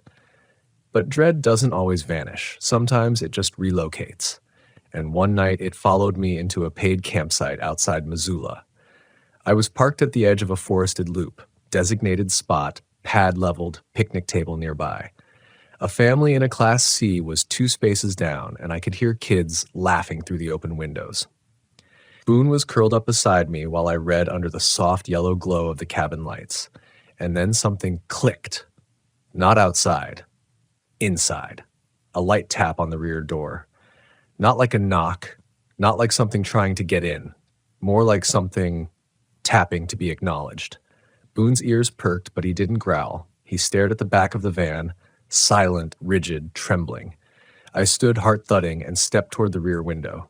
I hadn't touched it since that morning weeks ago. My breath fogged the glass as I leaned close. That's when I saw it. Not a shape, not a person. A reflection of myself. But it wasn't mirroring me. I was leaning forward, hand on the edge of the frame, but the reflection was upright, shoulders square, just standing there, eyes level with mine, mouth open slightly like it was mouthing a word I couldn't hear. Then it blinked, but I hadn't, and I knew instantly what I was seeing. It wasn't a mistake. It wasn't a trick of light. It had followed me from miles away, from a forest I thought I'd escaped. It had found me. Somehow, maybe through the fingerprints, maybe through memory, or maybe because I'd never really left it behind. I dropped the curtain, heart racing, locked the deadbolt, shut off the lights. I didn't sleep. Boone wouldn't even lay down. He stayed pressed to my leg the entire night, head up, alert. When I finally stepped outside the next morning, the air smelled wrong, sweet like rotting flowers left in a sealed room. And there, in the dew on the rear window, were the same 3 fingerprints. Fresh, vertical, mocking. I started researching, really researching. Not just Reddit threads or survivalist blogs, I dug deep into missing persons cases near free BLM land. I found patterns, tiny ones, threads no one official had pulled tight, people who went missing with no sign of a break-in, no note, no distress call. In several cases, there were reports from nearby campers, strange sounds in the woods, lights that didn't match flashlights, or something more chilling, voices calling out using names no one had said aloud. It was learning, growing. And I realized I'd made the worst mistake you can make in the wild. I thought being left alone was the same as being safe. But solitude, I learned, is what it needs. It thrives in absence of sound, of interference, of disbelief. If no one's around to tell you it's not real, how long until you believe it is? How long before you follow that voice? How long before you think you're the one saying it? I started keeping a recorder running every night. I thought if I captured the sound, if I had proof, I could trust my own senses again. But on the third night, when I played it back, I didn't hear Boone's barks, or the wind in the trees, or the occasional owl. I heard my own voice whisper, "I never left." I listened to that recording over and over again. I scrubbed through the audio, slowed it down, isolated frequencies. I thought maybe I'd talked in my sleep. Maybe Boone knocked something over. But there was no rustle of sheets, no breath pattern, no shifting weight, just that one whispering phrase, "I never left," in my own voice. I sat there for an hour, frozen in my van, the playback looping on my laptop, the windows drawn tight like skin around a wound. Because here's the thing, I hadn't said those words, not in a dream, not ever. But something had, and it had learned how to sound like me. After that night, I stopped using free campsites completely. No more BLM land, no more wide open woods or unmarked dirt roads. If it wasn't crowded, well-lit, and listed on a legitimate campground registry, I passed it by. I even considered hotels for the first time in years, just for a break, a barrier. But no matter how far I drove, how carefully I parked, the dread stayed with me. Like a scent soaked into fabric, like that rotten sweet odor I couldn't explain. Boone was quieter now, too, less curious, like he'd grown afraid to react, as if whatever was out there had figured out how to move without sound, without scent, without presence, until it wanted to be noticed. It made me think about how we define fear. Most people think it's a reaction, adrenaline, rapid breathing, sweating palms, but that's not the worst part. The worst fear is the waiting, the stillness before something becomes real. I reached my breaking point in Idaho. I'd parked at a state park with a lake view, plenty of campers nearby, even an overnight ranger station. I should have felt safer. But that night, as I walked Boone along a short trail loop before bed, he stopped mid-step, ears low, back tense. He stared into the trees off to the right, where the trail bent toward the edge of the lake, and then without a sound, he bolted. Not toward it. Away. He yanked the leash clean out of my hand, tore back to the van, and clawed at the door until I unlocked it. When I turned back toward the trees, I saw nothing. No movement, no shape, no eyes reflecting in the dark, but I felt it, like a hand on the nape of my neck, just barely grazing skin, like breath I didn't exhale brushing across my cheek, and I swear, I heard the gravel crunch beneath a second pair of feet behind me. I didn't run. I walked. Calm, controlled, refusing to show fear. That's what the survivalists say, right? But every step felt like a countdown, like whatever was behind me was matching my pace, just out of reach, just beyond the edge of belief. When I got back to the van, Boone was shaking. He didn't stop for hours. I tried to convince myself it was a bear, maybe a coyote, but deep down I knew that wasn't it. I didn't hear snapping twigs. I didn't hear panting or the soft patter of animal feet. What I heard was footsteps, human, measured, heavy enough to mean intention, light enough to mean practice, and worst of all, it had no face. I don't mean that metaphorically. That night, just before I finally fell asleep from sheer exhaustion, I had a moment. One of those between waking thoughts where your mind lets its guard down and the images just come. And in that flicker of thought, I saw it standing at the edge of the trail. Humanoid shape, ragged shoulders, hands hanging slightly too low, but its face, There was no face, just skin, smooth and stretched like it hadn't decided what mask to wear, like it was waiting to learn mine. After that, I left the forest completely. I drove east, flatland, desert, towns with names I couldn't pronounce, and gas stations where the gas stations didn't even ask what I was doing in a VW camper. They just looked at me like they knew.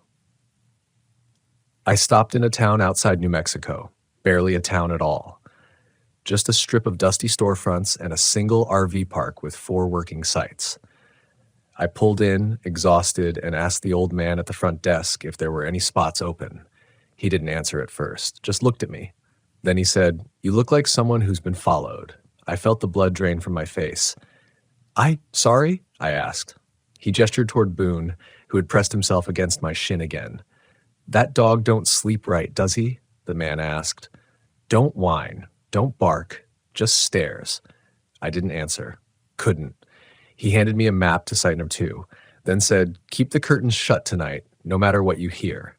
That's when I realized I wasn't alone in this. Other people had seen it or felt it, or maybe they'd heard that whisper in their own voice echo back through the dark. I took the site, parked, locked up, sat at the little dinette for a long time while Boone lay under the table, eyes wide open, unblinking, and around midnight, just like the old man warned, I heard it. Something moved across the gravel, not quickly, not loudly, but steadily, like it knew I was listening, like it wanted me to. It didn't stop at my door. It circled. Crunch, pause, crunch, pause, like someone walking barefoot, slowly dragging a toe through the gravel between steps. I didn't dare look out. I remembered what the old man said. I shut the curtains, every last one, even over the skylight. Boone's breathing was shallow and fast, like he was trying not to whimper. Then I heard it tap. Not knock. Tap. Fingertip on glass. 1, 2, 3. The passenger side window, then the driver's side, then the back, then the roof. Each one methodical, gentle, like it wasn't trying to get in. It was checking, counting.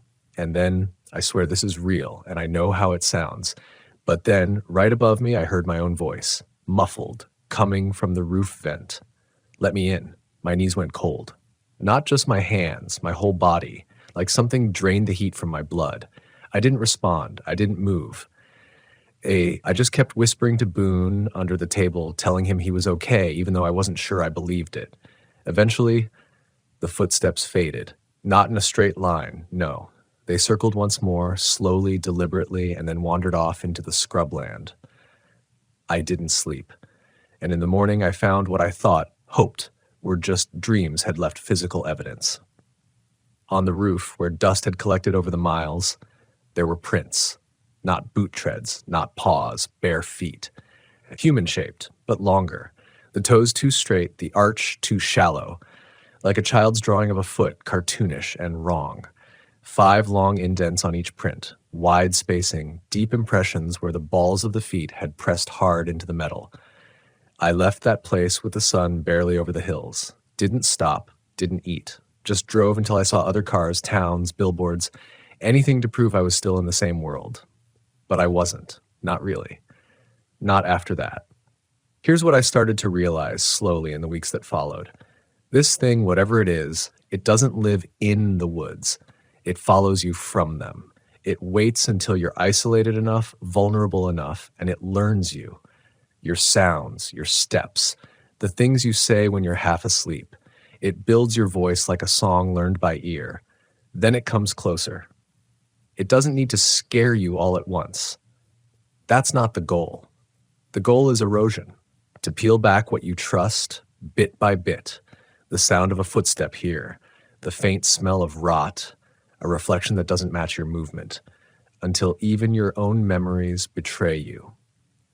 I thought I was going crazy. I nearly sold the van. I tried sleeping in hotels for a while, but even in brick-and-mortar rooms, the nightmares followed. I'd dream of standing beside the van, looking in through the window and watching myself sleep, except I wasn't alone in the bed. There was something beside me, shapeless, curled, breathing slow and loud like an animal that had just eaten. And the dreamy in the bed never noticed, never woke, just kept sleeping as the thing leaned in. I told myself dreams weren't real. Everyone gets scared, right?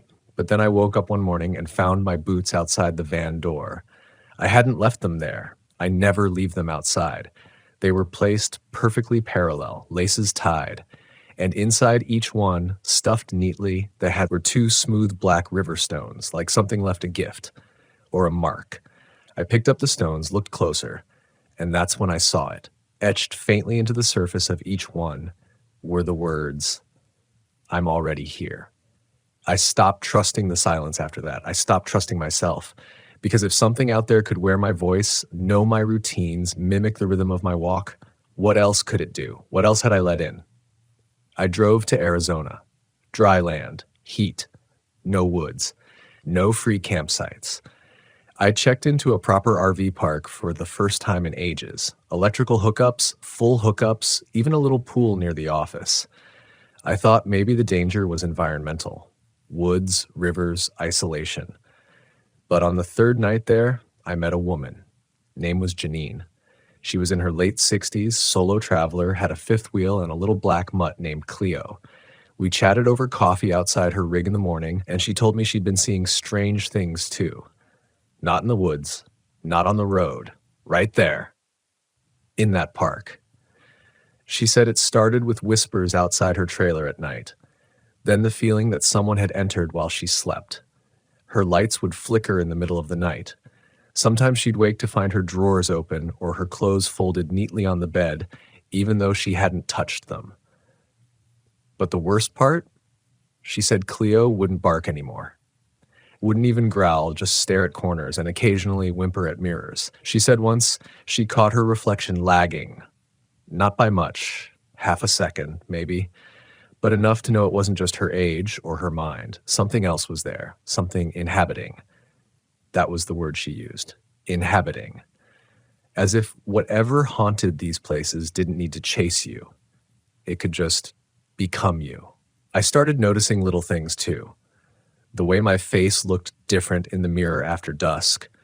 Drawn slightly off kilter, like someone had recreated me from memory and missed a few subtle details. The lights above my stovetop would flicker when I spoke certain phrases aloud, especially anything resembling a question. I'd say something like, "Are you still out there?" And the bulb would buzz, then dim for exactly 3 seconds. And Boone, he wouldn't sleep near me anymore. Not like he used to, curled against my side, nose tucked under my arm. Now he'd press himself under the bench seat at the farthest corner of the van, ears flat, trembling with each creak in the night. I tried to tell myself it was nerves, stress, post-trauma from the campsite, but the truth was simpler. He didn't trust me. He sensed something I couldn't, or maybe wouldn't. Because when I'd wake in the dark, sometimes I'd hear it again. Not footsteps, not voices, breathing, not mine, not Boone's. Just this slow, raspy inhale, like someone trying not to disturb me. Like a sick animal perched inches away, waiting for the rhythm of my breath to change so it could imitate me better. That's when I knew, truly knew, this wasn't just about free campsites or remote places or even strange rituals in the dark. This thing, whatever it was, latched on. It chose. And it learned. I started researching old reports, not ghost stories, not the flashy folklore. I looked deeper, disappearance records tied to free campsites, unsolved missing persons, camper vans abandoned with food still on the stove, gear packed but no sign of a struggle. There were more than I expected. Way more. And the ones that stood out weren't the violent ones. They were the quiet ones. People who just left. Keys still in the ignition. Dogs found 3 days later, healthy but traumatized. Journals with the last entry reading something like, "It doesn't need to chase you. It waits until you stop running." One case chilled me to my core. A couple, mid-30s, experienced RVers, vanished from a free BLM site in Utah. They had a good routine, posted online often, photos of sunsets, hiking trails, campfire meals. Then suddenly, nothing. Search crews found their van a week later, untouched. But their shoes were lined up by the passenger door, 2 pairs facing inward. And inside, carved into the dashboard with something small and sharp, were 5 words: "We let ourselves back in." That broke me, because it suggested a choice. or the illusion of one, like they'd believed on some level that whatever was wearing their faces belonged there. Or maybe they didn't even know they'd been replaced. Maybe they were watching, helpless from the outside. Maybe that's what happened to Janine. Because one morning, I knocked on her rig's door just to say hi, and an unfamiliar man answered. Tall, gray beard, heavy set, no Cleo in sight. Said he's checked in that morning. Never heard of Janine. No record of her at the front desk. Her fifth wheel? Gone. Like she'd never been there. But I remembered her. I remembered the coffee, her voice, the story about her dog staring into the mirror. And that's when I knew I had to leave the RV lifestyle. Not because I didn't love it. Not because I didn't still crave the solitude, the wind through canyon passes, the scent of rain hitting dust, but because I no longer knew what followed me back, or if I could even tell the difference between me and whatever had learned my voice. You see, that's what these places do. They don't just offer silence. They offer access to yourself, to the version of you that exists when no one's looking, the one that walks without fear, talks to the wind, dreams without interruption. And something out there listens, studies, reconstructs. Then it waits until you need something, comfort, memory, closure, and it gives it back. Not quite right, but close enough. I remember sitting at a rest stop just outside of Flagstaff, my last night in the van, watching the sky go from bruised purple to black. And I swear I saw another version of my RV on the far end of the lot. Same make, same color, same solar panel rig on the roof. And standing beside it, someone who looked just like me. Hat, jacket, posture, even the same way I rest one hand on the hood. They turned as if they could feel me watching. I didn't wait. I didn't blink. I threw my gear in, turned the key, and I drove. Didn't stop until the sun came up. Didn't stop until the air smelled like salt, not sage. So here's what I'm telling you. Beware the free campsites. Not because they're cheap, not because they're unregulated, but because no one will hear you go. No ranger, no neighbor, no park employee keeping track of which license plate left yesterday. It's just you and what comes with you. And once it's close enough, it doesn't need to scare you. It'll wait for you to speak, so it can learn the sound of your voice. I thought once I sold the van, it would be over, that whatever it was, it needed the connection, that metal shell of solitude, the routine of nightly stillness, the mirror of empty spaces. I figured if I let go of the van, I could let go of the thing that followed me. I sold it to a couple from Oregon, young, bright-eyed, eager. I didn't tell them anything. What could I say? Be careful. Sometimes you're not the only one who gets back inside. So I smiled, I shook their hands, I took the cash, and I left. I rented a small apartment in town, concrete walls, noise all around me, streetlights instead of stars. It helped for a while. I made myself forget how the silence used to comfort me, but something shifted after a few months. It started again, the lights flickering when I asked questions, my reflection tilting its head slightly before I did. The sound of something pacing above me, even though I live on the top floor, and Boone ran away one night and never came back. No note, no sound, just gone. That broke me more than anything, because I knew he had sensed it again, and this time he chose not to wait around. Sometimes I think about following him, going back to those trails, camping again just to see if it would all return to how it was before. Simpler. Could I know better? The quiet isn't a gift. It's a bait. And the thing on the other end, it doesn't need to hunt. It waits. It learns. It wears. I still check the RV forum sometimes just to see if anyone else says it out loud. They don't. Not really. But if you know what to look for, the signs are there. The campers who say, I don't feel like myself anymore. The solo travelers who write, it's like the forest knows when I lie. The couple who posted once about their dog barking at the bathroom mirror and haven't posted since. It's there, between the lines. These free campsites, these wide-open gifts carved out of federal land, forgotten land, they ask only one thing in return, that you come alone. That you open the door when you hear yourself calling from the outside. That you let it in. And most people, they don't even notice they've done it. Because the voice sounds right. The face matches. The thoughts come easy, but it's not you anymore. It's what watched you long enough to become you. And once it does, you're just gone. No trace, no struggle, no blood. Just another van abandoned in a clearing, the door half open, the fire still warm. And maybe if someone looks close enough, they'll see what you left behind. A journal entry with shaky handwriting. A photo where your face is just slightly off. A voice on a recording that says, "I don't remember taking this." That's the lesson. The real horror of RV life isn't what you find out there, it's what follows you home. So if you're thinking of hitting the road, chasing that perfect sunset, pulling into some little-known stretch of gravel because it's free and quiet and beautiful, ask yourself this: what else might be looking for exactly that kind of person? What else might want someone just like you? And if you hear a knock in the middle of the night, if it sounds like your own voice asking to come in, don't open the door, don't answer, don't even breathe. Because if you do, it won't just take your place. It'll make sure no one ever knows you were there at all.